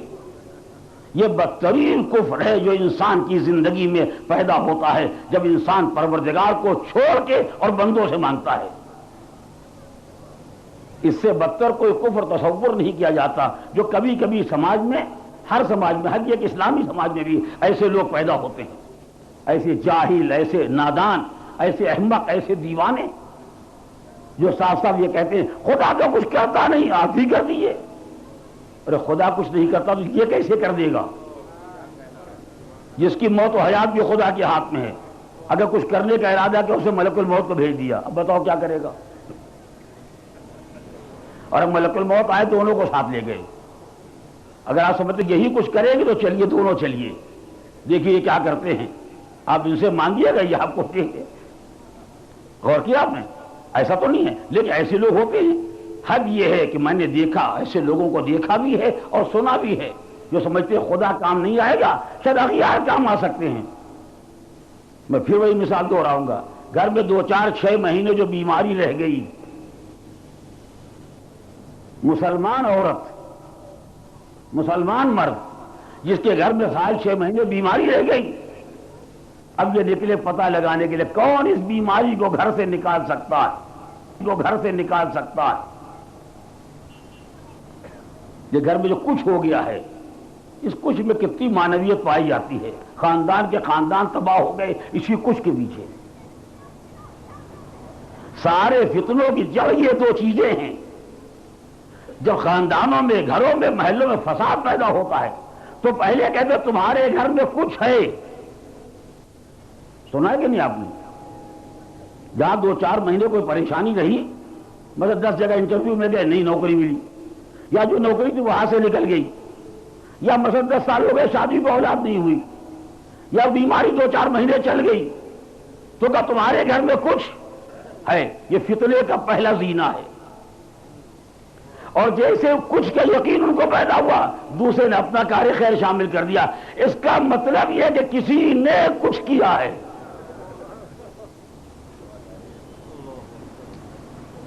کچھ انہوں نے جوڑا تھا اور کسی نے کچھ کیا ہے، وہ انہوں نے جوڑ دیا۔ اب خاندانوں میں جھگڑے، لڑائیاں، فساد۔ اب یقین کریں، ساس بہو کے جھگڑوں کی اکثر بنیاد یہی 2 لفظیں ہیں۔ تمہارے لڑکے کو کچھ ہو گیا ہے، معظمہ آئی ہے گھر میں اصلاح کرنے کے لیے۔ دیکھو پہلے روزانہ ٹیلی فون کیا کرتا تھا، ساری تنخواہ تمہیں کو بھیج دیا کرتا تھا، گھر کا کیا نقشہ تھا، گھر کا کیا عالم تھا، مگر تمہارے لڑکے کو کچھ ہو گیا ہے کہ اب آدھا ہی پیسہ بھیجتا ہے، اب 8ویں دن ٹیلی فون کرتا ہے، کبھی 8واں دن بھی گزر جاتا، پوچھتا بھی نہیں ہے۔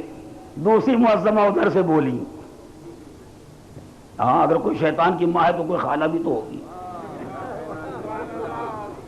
ادھر سے وہ بولی، ارے کچھ کیا ہو گیا ہے، کسی نے کچھ کرا دیا ہے۔ اب اس کسی کا مصداق کیا ہے؟ وہ بیچاری جس کو کل انتہائی احترام سے لایا گیا تھا۔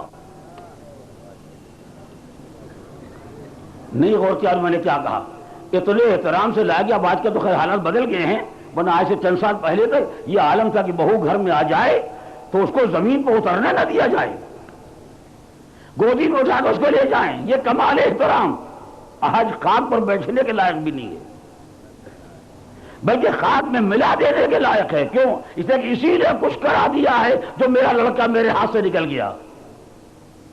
اب اس احمق معظمہ کو کون سمجھائے؟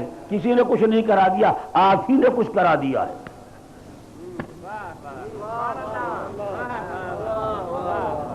اگر نہیں سمجھے تو میں وضاحت کروں۔ کسی نے کچھ نہیں کرا دیا ہے، آپ ہی نے کچھ کرا دیا ہے۔ کہ ہم نے کیا کرا دیا؟ ہم نے کہ شادی کرا دی ہے۔ اگر بچہ آپ کا شریف ہے اور آپ اس کی شادی کرا دی ہے تو اس کا فرض ہے کہ دونوں ذمہ داریوں کو پہچانیں۔ آپ ماں ہیں، اپنی جگہ پر ہیں، مگر جس کی ذمہ داری کا عہد کیا ہے اس ذمہ داری کو پہچانیں۔ کیسے سارا پیسہ آپ کو دیا جائے گا؟ آپ کو عقل نہیں ہے، آپ کے پاس شعور نہیں ہے۔ اس عورت کا نفقہ واجب ہے، آپ کا نفقہ تو خالی خدا نے واجب کر دیا ہے۔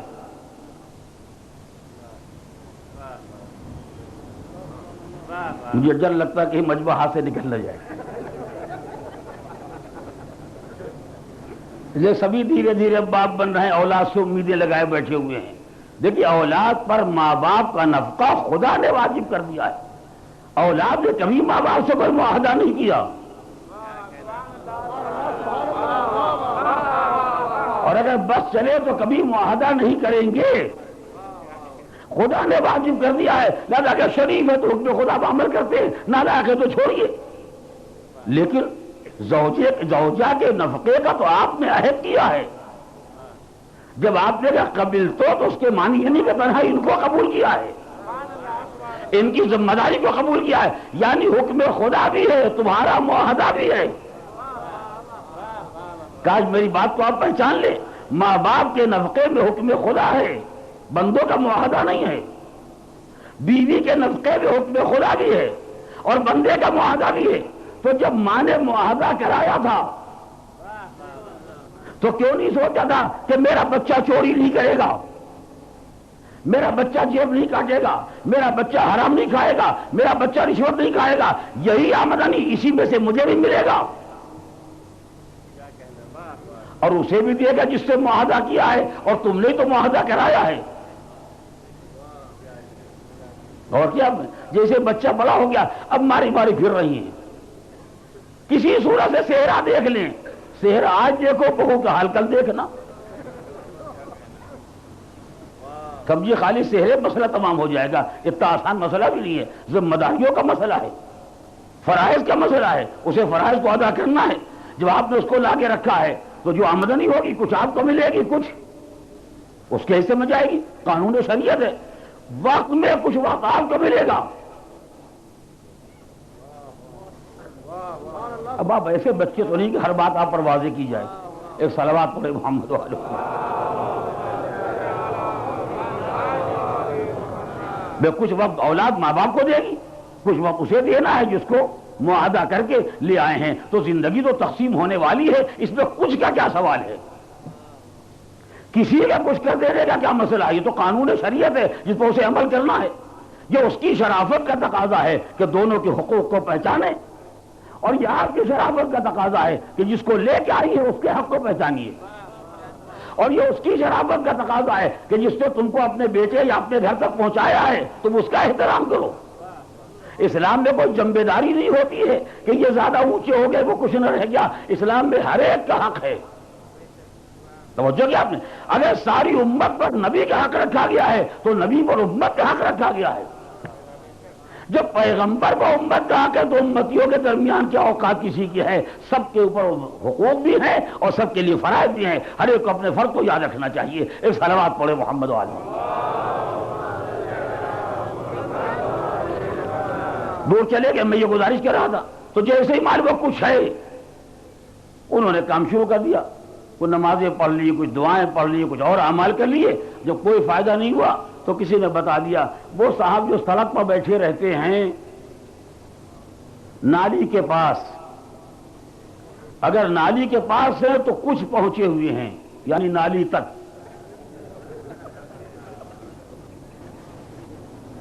اور اگر اسی میں گر گئے تو بالکل پہنچے ہوئے ہیں. جو ان کی اصلی منزل تھی وہاں تک پہنچ گئے. ابھی ان سے بڑا پہنچا ہوا کون ہوگا؟ ان کے بعد جائے وہ سارے مسائل حل کر دیں گے. مسلمان عورت نے برقع سنبھالا, مسلمان مرد نے اپنا سامان سنبھالا اور جا کے ان کے پاس کھڑے ہو گئے. ہمارا خدا تو کچھ نہیں کرتا ہے, ہم جانتے ہیں آپ خدا کو نہیں مانتے ہیں, آپ دشمن خدا ہیں, آپ پتے ہیں, آپ درختوں کے سامنے سر جھکاتے, ہمیں سب معلوم ہے, مگر یہ بھی جانتے ہیں کہ ہمارا خدا تو کام آتا نہیں, آپ ہی کام آئیں گے. لعنت ہے ایسے مسلمان پر جو قرآن کو بیکار سمجھے, ارشاد پیغمبر کو بیکار سمجھے, دعائے معصوم کو بیکار سمجھے اور کافر کے سامنے جا کے ہاتھ پھیلا دے. یہ وہ بدترین کفر ہے. غور کیا آپ نے کہ جب وہ کافر چھوٹا کافر ہو جاتا ہے, یہ کافر بڑا کافر ہو جاتا ہے جو اپنے خدا کو بدنام کرتا ہے دشمنوں کے سامنے. جلدی سے ہر آدمی بات سمجھتا بھی نہیں اور اتفاق بھی نہیں کرتا ہے. مگر جو مسئلہ میں عرض کر رہا ہوں اس پر نگاہ کریں تو ایک مسئلہ یہ ہوتا ہے کہ آدمی خدا کو چھوڑ کے کسی کے سامنے ہاتھ پھیلائے, اسلام کسی قیمت پر اسے برداشت کرنے کے لیے تیار نہیں. دوسرا مسئلہ یہ ہے کہ کوئی دو برابر کی ہستیاں طے کر لے کہ یہ میرا مسئلہ جو اس کو دو ہی طے کر سکتے, یا خدا یا آپ. اس کا نام ہے شرک.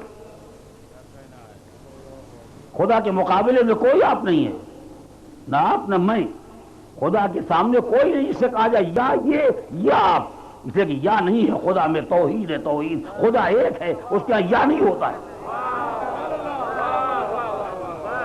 اگر کوئی نہیں جانتا تو جاننا چاہیے توحید کے معنی خدا بس ایک ہے, اس میں یا کی کوئی گنجائش نہیں ہے. اور شاید اسی نقطے کو سمجھانے کے لیے توجہ, بڑی قیمتی بات جو گزارش کروں, ارے ہم سب تو محتاج ہی ہیں, جاہل بھی ہیں, کمزور بھی ہیں, نادار بھی ہیں, کوئی اختیار بھی نہیں ہے. ہم اگر خدا کے سامنے ہاتھ پھیلاتے ہیں تو نہ کوئی ہنر ہے تو کوئی کمال. توجہ کریں, بس نہیں ہے تو کیا کریں, مانگیں گے. چاہے ان سے مانگے چاہے ان سے مانگے چاہے خدا سے مانگے، کہیں نہ کہیں تو مانگیں گے۔ جس کو خدا نے زمین سے لے کے آسمان تک اور دنیا سے لے کے آخرت تک سب کا اختیار دے رکھا تھا، وہ کاہے کو مصلی پر قنوت پڑھ رہے ہیں؟ وہ کیوں مصلی پر کھڑے ہوئے دعا کر رہے ہیں؟ انہیں جا کے کوئی سمجھاتا حضور آپ کیا مانگ رہے ہیں؟ کیا مسئلہ مانگنے کا نہیں ہے؟ میں چاہتا ہوں ہر دیکھنے والا یہ پہچان لے کہ میرے پاس جو ہے وہ اس کا دیا ہوا ہے، خبردار مجھے خدا کے ساتھ یا نہ بنائے۔ اگر یا خدا یا میں ہوتا تو میں بھی خدا کے مقابلے میں اکڑ کے بیٹھ جاتا۔ میں تو ہمیشہ سجدے کرتا ہوں، ہمیشہ ہاتھ پھیلاتا ہوں، اتنا علم میرے پاس ہے مگر رب زدنی علما کہتا ہوں، تاکہ خبردار کوئی یا نہ کہنے پائے۔ یہ دوسری قسم ہے، اس کا نام ہے کفر، اس کا نام ہے شرک۔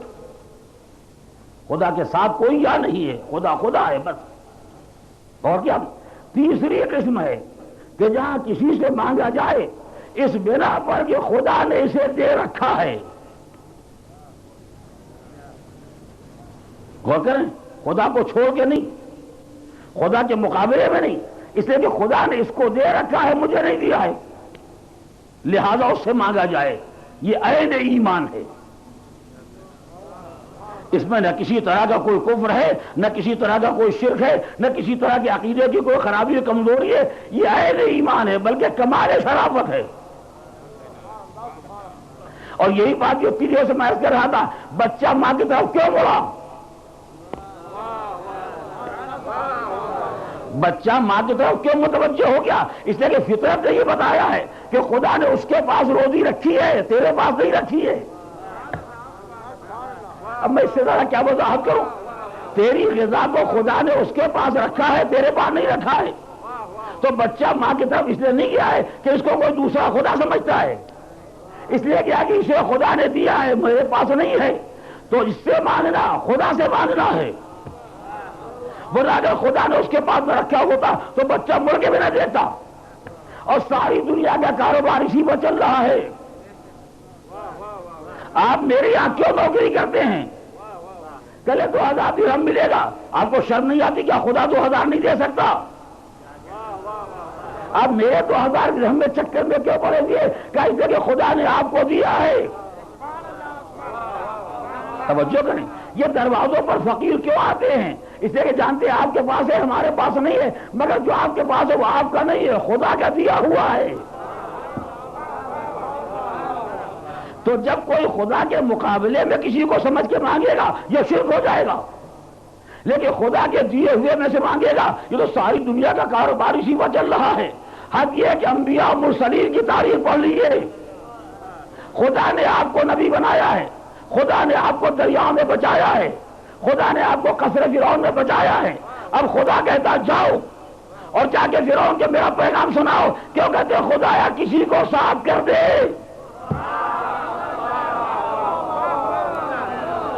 موسیٰ خدا پر بھروسہ کرو، چلے جاؤ، وَاجْعَلْ لِي وَزِيرًا مِّنْ أَهْلِي، ایک وزیر بھی ہونا چاہیے، اشریکو فی امری، شریک کار بھی ہونا چاہیے، مددگار بھی ہونا چاہیے۔ ارے آپ اتنے بڑے پیغمبر، آپ کو مددگار کی کیا ضرورت ہے؟ کہا ظاہر میں خدا کے مقابلے میں کسی کو نہیں، خدا نے جس کے پاس جو کچھ رکھا ہے۔ توجہ کریں، اس کا مطلب یہ ہے کہ خدا کی دی ہوئی طاقت کے سہارے کسی کو شریک کار بنانا یہ نہ کوئی کفر ہے نہ کوئی شرک ہے۔ غور کریں، جناب موسیٰ نے جناب ہارون کا سہارا لیا، جناب ذوالقرنین آئے، لوگوں نے کہا یاجوج ماجوج بہت پریشان کر رہے ہیں، کہلے کوئی بات نہیں، آئینونی، تم ہماری مدد کرو، ہم ایک ایسا سر بنا دیں گے یہ ظالم آنے نہ پائیں گے۔ ارے نبی خدا کہتا ہے مدد کرو، خدا سے کیوں نہیں کہتا ہے؟ ان سے کیوں کہتا ہے؟ اس لیے کہ خدا کی دی ہوئی توانائی ان کے پاس ہے، ان سے کہتا آؤ۔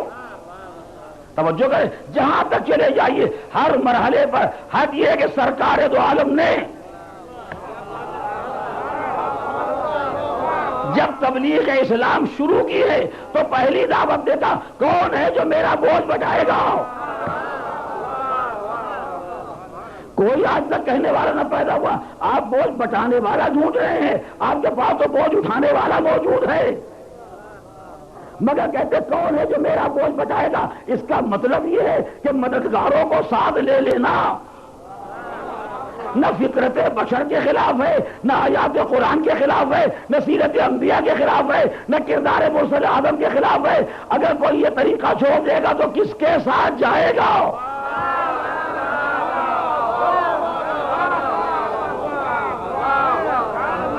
کس منزل پر انسان کا ایمان ہوگا؟ خدا کی دی ہوئی طاقت کی بنیاد پر کسی کا بھی سہارا لینا یہ نہ کوئی کفر ہے، نہ کوئی شرک ہے، نہ کوئی خلاف اصول اور خلاف اسلام مسئلہ ہے۔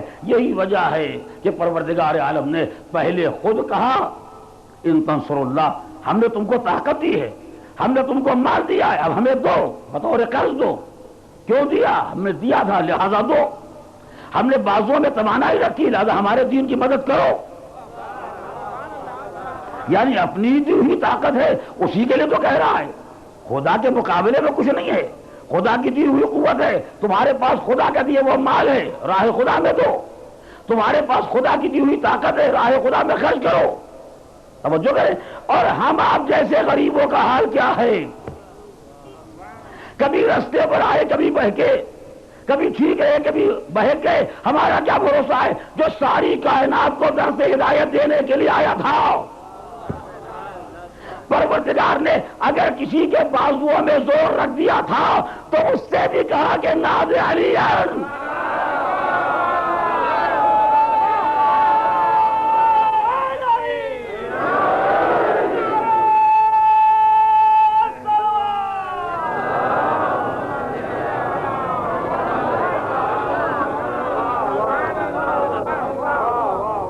کوئی سرکار دو عالم کی بارگاہ میں یا آل محمد کی بارگاہ میں ہاتھ پھیلانے والا کوئی ایسا نہیں ہے جو سمجھتا ہو یہ کوئی دوسرے خدا ہیں۔ کلمہ ہی پڑھا ہے عبدہ و رسولہ،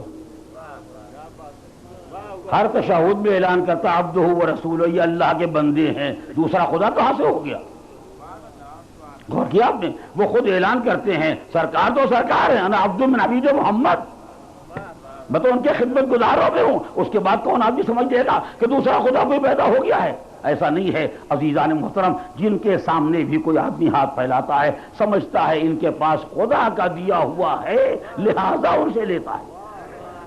جس دن یہ خیال پیدا ہو جائے گا کہ یہ خدا کے محتاج نہیں ہے، اس دن نہ بندہ بندہ رہ جائے گا نہ مسلمان مسلمان رہ جائے گا، مگر خدا نے ان کو دیا ہے۔ اب وہ خدا نے کیوں دیا ہے یہ ایک الگ مسئلہ ہے، یہ بڑا طویل مسئلہ ہے کہ خدا نے ہماری جیب میں کیوں نہ رکھ دیا سب۔ اور کیا آپ نے خدا نے انہی کے پاس کیوں رکھا کہ ان کے پاس رکھا ہم ہاتھ پھیلائیں، ہمیں پہلے دے دیا ہوتا؟ تو اس کا تو بہت پرانا جواب ہے کہ ہر ایک کو ناخن دیے نہیں جاتے۔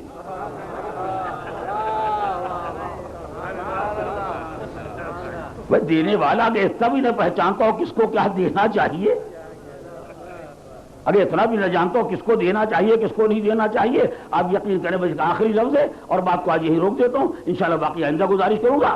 اگر سارے اختیارات جیسے اللہ نے اپنے حبیب کو دیے، اپنے ولی کو دیے، اگر کہ ہم کو آپ کو دے دیے ہوتے تو آپ یقین کریں جس دفتر میں ہمارا گزر ہو جاتا ہے ساری کوشش یہ ہوتی ہے کہ اپنے خاندان کے سب آ جائیں، باہر والا کوئی نہ پائے۔ جس کارخانے میں پہنچ گئے اپنے شہر کے سب آ جائیں، باہر والا نہ آنے پائے۔ جہاں پہنچ گئے اپنے صوبے والے آ جائیں، باہر والا نہ آنے پائے۔ ہم تو دنیا داری میں اس منزل پر آ گئے، نہیں غور کیا؟ دنیا داری میں 4 پیسوں اس منزل پر آ گئے کہ سب کو اپنے اپنے کی فکر ہے، باقی کسی کی فکر نہیں ہے۔ اور اگر اپنے والے بھی برابر دکھائی دینے لگے تو جن کو کل اٹھایا تھا انہی کو گرانے کی فکر ہو گئی کہ لوگ گاؤں والے ہم کو بھی سلام کرتے تھے ان کو بھی کرنے لگے۔ یہ ہم نے غلط کیا کہ جن کو اپوائنٹ کر لیا، لہذا ان کو ہٹاؤ تاکہ سلام ہمیں ملے، انہیں نہ ملنے پائے۔ جب دنیا کے 4 پیسے چھوٹے چھوٹے عہدوں میں ہمارا حال یہ ہے تو اگر کہیں پروردگار نے جنت ہمارے ہاتھ میں رکھ دی ہوتی تو آپ یقین کریں جنت کسی شہر کے ایک محلے کا نام ہوتا،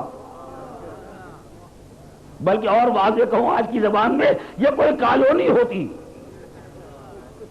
جن میں فقط فلاں شہر والے رہتے ہیں، فلاں خاندان والے، فلاں صوبے والے، فلاں ملک والے رہتے ہیں۔ اب آپ نے اندازہ کیا ہماری اوقات تو یہی معلوم ہو گئی۔ تھوڑا سا دے کے خدا نے آزما لیا، پروردگار وہاں کے اختیار کیا دے دے گا؟ مگر جن پر خدا کو اعتماد ہے، جن پر مالک کو اعتماد ہے، انہیں قسیم جنت و نار یہ سمجھ کے بنایا ہے کہ یہ ذمہ داری سے کام نہ لیں گے، کیونکہ ان کا نام لیتا ہے لہذا آ جائے، دوسرا نہ دے پائے۔ یہ ایمان دیکھ کے جگہ دیں گے، کردار دیکھ کے جگہ دیں گے، تو جو اپنے اعتبار کو ثابت کر لیتا ہے اسی کو اختیارات دیے جاتے ہیں۔ اگر ہمارے ہاتھ میں کہیں سورج کا نظام آ جاتا تو روزانہ صبح کی نماز 9 بجے ہوتی،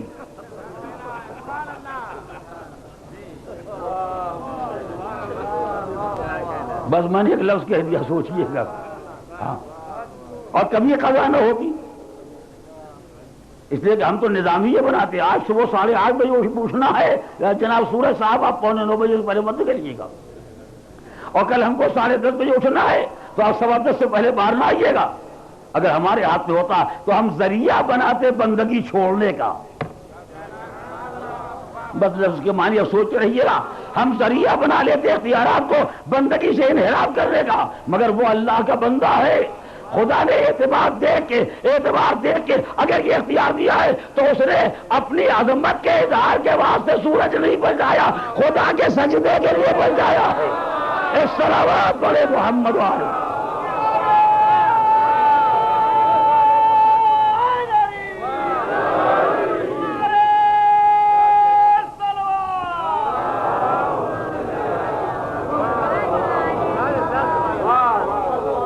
بس عزیزان محترم، تو میں یہ گزارش کر رہا تھا کہ انسان اگر واقعاً صاحب ایمان ہے تو عظمت پروردگار کو پہچانتا ہے، جیسا خدا نے اپنے نبی کو بنایا ہے اس عظمت کو بھی جانتا ہے، جیسا مالک نے اپنے ولی کو بنایا ہے ان کی عظمتوں کو بھی جانتا ہے۔ جس کو خدا نے جیسا بنایا ہے ویسا ہی جانتا بھی ہے اور ویسا ہی مانتا بھی ہے، اور یہی وہ منزل ہے جو نہ کسی کی میراث ہے، نہ کسی کی جاگیر ہے، نہ اس میں کسی سن و سال کا کوئی دخل ہے۔ ہو سکتا ہے انسان 70 سال 80 سال اس دنیا میں زندگی گزارے، کالجوں میں جائے، یونیورسٹیوں میں جائے، درسگاہوں میں جائے، اور بہت کچھ پڑھنے کے بعد بھی آخر تک نہ پہچانے خدا کیا ہوتا ہے اور بندہ کیا ہوتا ہے۔ اور یہ بھی ہو سکتا ہے کہ کم سنی کا عالم ہو، نابالغی کا دور ہو، مگر منزل معرفت اتنی بلند ہو جہاں تک دنیا کے بڑے نہیں پہنچ سکتے۔ میں ربط کلام کے لیے فقط ایک فقرہ کہوں گا۔ 100 سال سے زیادہ عمر کا باپ اور 13 سال کا نابالغ بچہ، بیٹا میں نے خواب دیکھا ہے، میرے لال میں نے خواب دیکھا ہے کہ میں تمہیں ذبح کر رہا ہوں۔ کتنی آسان سی بات تھی کہ بچہ کہہ دیتا کہ بابا خواب ہے، ہر خواب تو معتبر نہیں ہوتا ہے، آپ خواب کے پیچھے کیوں میری جان لینا چاہتے ہیں، کیوں مجھ کو ذبح کرنا چاہتے ہیں؟ مگر جیسے باپ نے کمسن بچے کے سامنے اپنے خواب کا ذکر کیا، بیٹے نے کہا بابا جان افعل ما تؤمر، جو امر الہی ہے آپ عمل کریں، جو حکم خدا ہے آپ اس پر عمل کریں۔ ستجدنی انشاءاللہ من الصابرین، انشاءاللہ آپ دیکھیں گے کہ میں کیسے صبر کرتا ہوں۔ اب تو اندازہ ہو گیا کہ جہاں 100 سال کی ضعیفی ہے وہی 13 سال کا بچپنا ہے۔ اسی لیے پروردگار عالم نے جب دونوں کے کردار کا ذکر کیا فرمایا فلما اسلما وتلہ للجبین، جب دونوں منزل اطاعت میں آ گئے اور باپ نے بیٹے کو قربان گاہ میں لٹا دیا، یہ بھی منزل اطاعت میں ہے، وہ بھی منزل اطاعت میں ہے۔ مالک دونوں کی اطاعت کی تعریف کر رہا ہے، حالانکہ ان کا وہ بڑھاپا ہے، ان کا یہ بچپنا ہے۔ اگر ہم نے کل 13 سال کی عمر میں اسماعیل کا جذبہ قربانی نہ دیکھا ہوتا،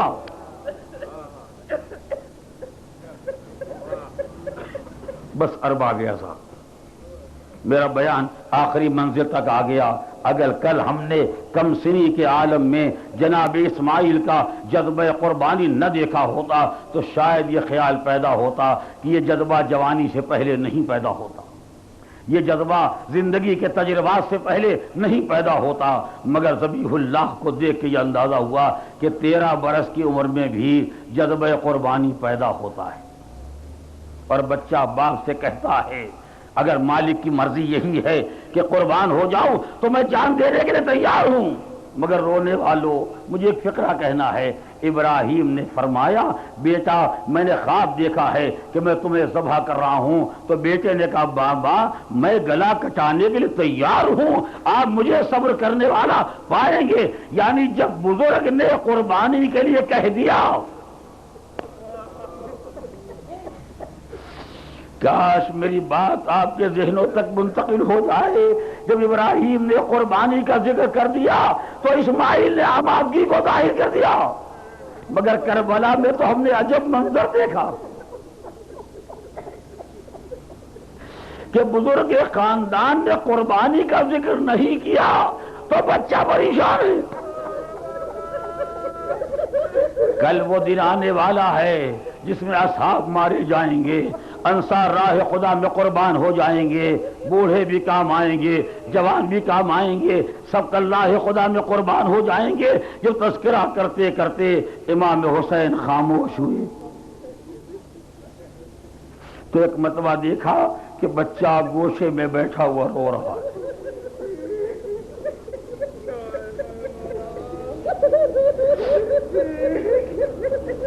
بس بیان تمام ہو رہا ہے، آپ بہت مصاب ہوں گے، بہت روئیں گے۔ محرم کی 7ویں شب آ گئی، آج کی رات تو اگر کوئی گوش دل سے سننا چاہے تو خیام حسینی سے آوازیں آ رہی ہیں،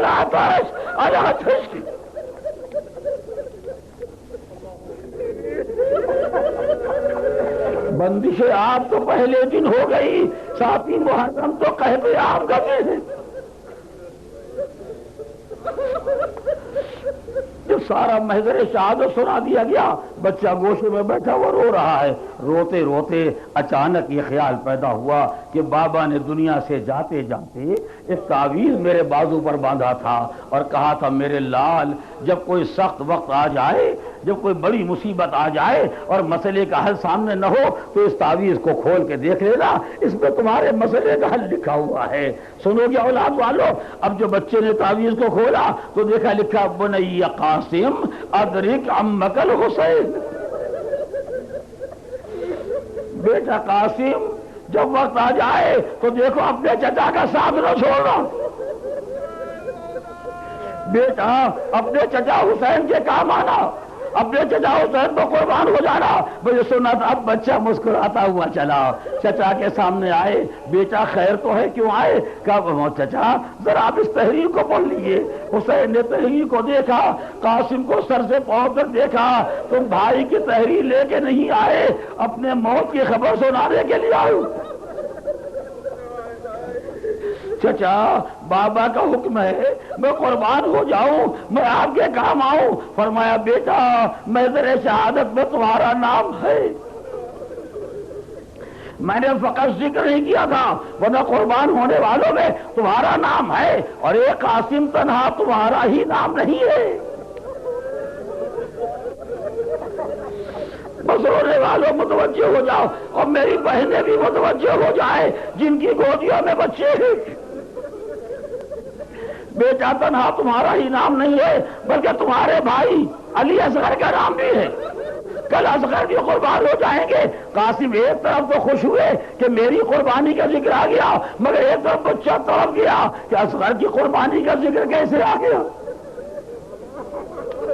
شروع کے روایت کا ذکر بنی ہاشم کا خیرافدار بچہ ہے۔ ایک بندہ گھبرا کے کہا چچا هل يصلون الى الخيام، کیا اشقیاء خیموں میں داخل ہو جائے گی؟ میرا بھیا کیسے قربان ہوگا کہ اشقیاء خیموں میں داخل ہو جائیں گے؟ حسین نے سمجھایا نہیں میرے لال، میں اصغر کو اپنے ہاتھوں پر لے کے جاؤں گا۔ جی چاہتا ہاتھ جوڑ کے عرض کروں اے بنی ہاشم کے غیرتدار، تم تو شب عاشور سوچ بھی نہ سکے کہ اشقیاء خیمے میں آ جائیں گے، مگر میرا عابد ایمان عصر کا ہنگام، خیموں میں آگ لگی ہوئی، اشقیاء درانہ خیموں میں داخل ہو رہے ہیں اور عابد بیمار اس منظر کو دیکھ رہے ہیں۔ اجرکم اللہ، خدا آپ کو کسی غم میں نہ لائے سوائے غم آل محمد کے، اور اس غم میں آنسو بہانے کی توفیق دے۔ بس 2-3 لمحے اور مجلس تمام ہو رہی ہے۔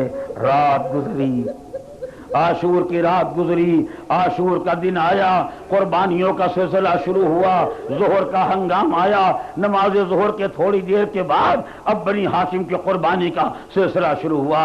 بچہ پھر سامنے آیا، دست ادب جوڑ کے کھڑا ہو گیا، چچا اب تو اجازت دے دیجیے، چچا اب تو جانے دیے، میں آخری منزل تک اپنے بیان کو نہ لے جا سکوں گا، اور آپ کے رونے کے لیے یہی ایک منزل کافی ہے، جب تک سوچتے رہیں گے روتے رہیں گے۔ چچا اب تو جانے دیجیے، اب تو اجازت دے دیجیے، حسین بچے کو دیکھ رہے ہیں مگر کیسے کہیں۔ روایت کا فقرہ ہے، جب قاسم نے دیکھا کہ آقا کوئی جواب نہیں دیتے تو دونوں ہاتھوں کو مولا کے اپنے ہاتھوں سے پکڑا اور اپنی آنکھوں کو مولا کے ہاتھوں پر ملنا شروع کیا۔ چچا اجازت دے دیجئے، مولا اجازت دے دیجئے۔ اتنا اصرار کیا کہ حسین کا بیٹا آج تو قربانی کا دن ہے، سبھی کو جانا ہے۔ امام حسین نے سجایا، بیٹے کو تیار کیا، کلیجے سے لگایا، بس 2 منزلیں اور مجلس تمام۔ روایت کہتی ہے کہ چچا نے بھتیجے کو کلیجے سے لگایا اور دونوں مل کے اتنا روئے، اتنا روئے کہ غش کھا کے گر پڑے۔ اے رونے والوں، 7ویں محرم کی رات ہے، پھر کربلا کی پیاس کو یاد کرو۔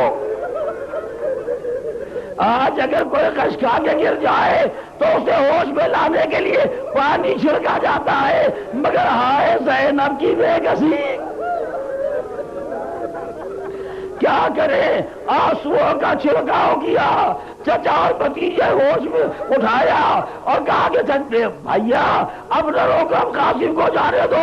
حسین نے بچے کو سنبھالا، تیار کیا، گھوڑے پر بٹھاتے بٹھاتے ایک فقرہ کہا، اے میرے قاسم، اے میرے لال، اب تو جا رہے ہو، نہ جانے میری تمہاری ملاقات کب ہوگی، اور ذرا تمہارے گریبان کو چاک کر دے۔ رونے والوں مجلس تمام ہو گئی، کہا چچا یہ کیا؟ کہا بیٹا یہ یتیموں کی نشانی ہے، تم چلے تو بھائی کی یاد نے تم پایا، جاؤ میرے لال جاؤ، جا کے قربان ہو جاؤ۔ اب دیکھو چچا تمہارے بلانے پر جب مقتل میں آتا ہے حسین، اس وقت چلے جب قاسم کی آواز آ رہی تھی، چچا چچا جلدی آؤ چچا، سیدھا چلنی ہوا جا رہا ہے، پسلیاں ٹوٹ رہی ہے، واہ اماں میرے چچا آئیے۔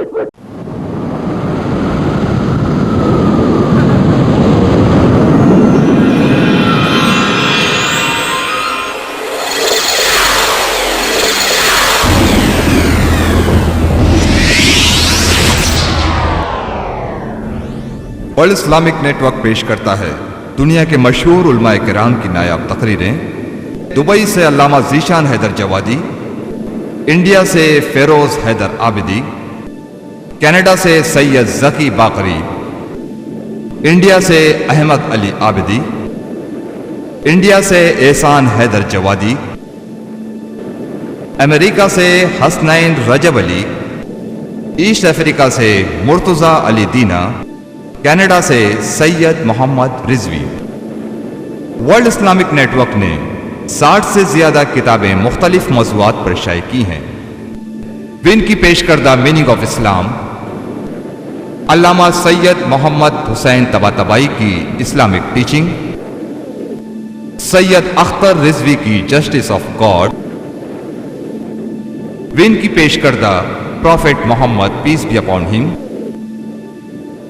علی مرزا کی ترجمہ کی ہوئی great Muslim scientist, Syed Akhtar Rizvi کی پروفیسز اباؤٹ ہولی پروفیٹ، عبد الہادی صالح کی لکھی ہوئی let us understand each other, اگر آپ ان کتابوں کو مفت حاصل کرنا چاہتے ہیں تو فوراً ہمیں لکھیے.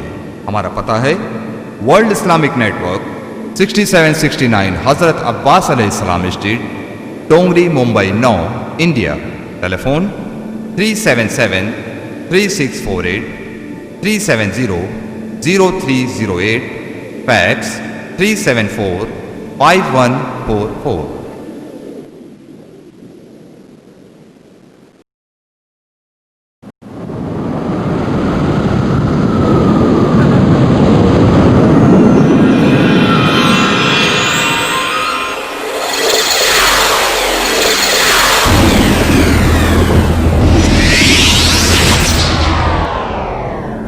World Islamic Network has lecture of world-renowned scholars. Some of them are Allama Zishan Haidar Jawadi from UAE, Professor Feroz Haidar from India, Sayyid Zaki Bakri from Canada, Ahmad Ali Abdi from India, Ehsan Haidar Jawadi from India, Brother Hasnain Rajab Ali from USA, Dr. Murtaza Ali Dina from East Africa, and Sayyid Muhammad Rizvi from Canada. World Islamic Network has published more than 60 titles on various subjects, such as Meaning of Islam, presented by Win, Islamic Teaching by Allama Muhammad Tabatabai, Justice of God by Sayyid Akhtar Rizvi, Prophet Muhammad, peace be upon him, presented by Win, Great Muslim Scientist by Ali Mirza, Prophecies about Holy Prophet by Sayyid Akhtar Rizvi, Let Us Understand Each Other by Abdul Hadi Saleh. For your free literature, please write to World Islamic Network 6769 Hazrat Abbas Alayhi Salam Street, Tongri, Mumbai 400009, India. Telephone 377-3648-370-0308. Fax 374-5144. والصلاة والسلام والتحية والإكرام على الرسول النبي الأمي الذي أرسله بالحق بشيرا ونذيرا وداعيا إلى الله بإذنه وسراجا منيرا سيدنا ومولانا أبي القاسم محمد وعلى أهل بيته الطيبين الطاهرين الغر الميامين المعصومين الذين أذهب الله عنهم الرجس وطهرهم تطهيرا.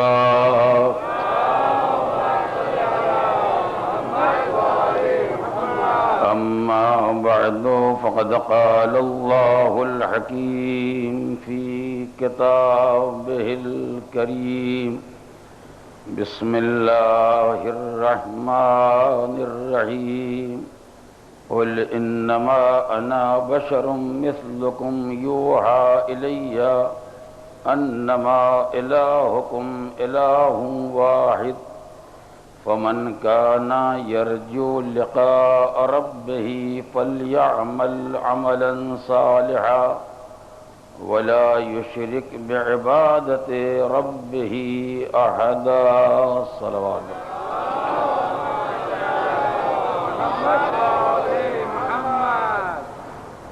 پیغمبر آپ یہ کہہ دیں کہ میں بھی تمہارا ہی ایسا ایک انسان ہوں، مگر میری طرف مسلسل یہ وحی نازل ہوتی ہے کہ تمہارا پروردگار ایک ہے، جو اس کی ملاقات کا امیدوار ہے اسے چاہیے کہ نیک اعمال انجام دے اور اپنے رب کی عبادت میں کسی کو شریک نہ بنائے. اسلام میں توحید کے تصور سے متعلق جو سلسلہ کلام آغاز محرم سے آپ کے سامنے پیش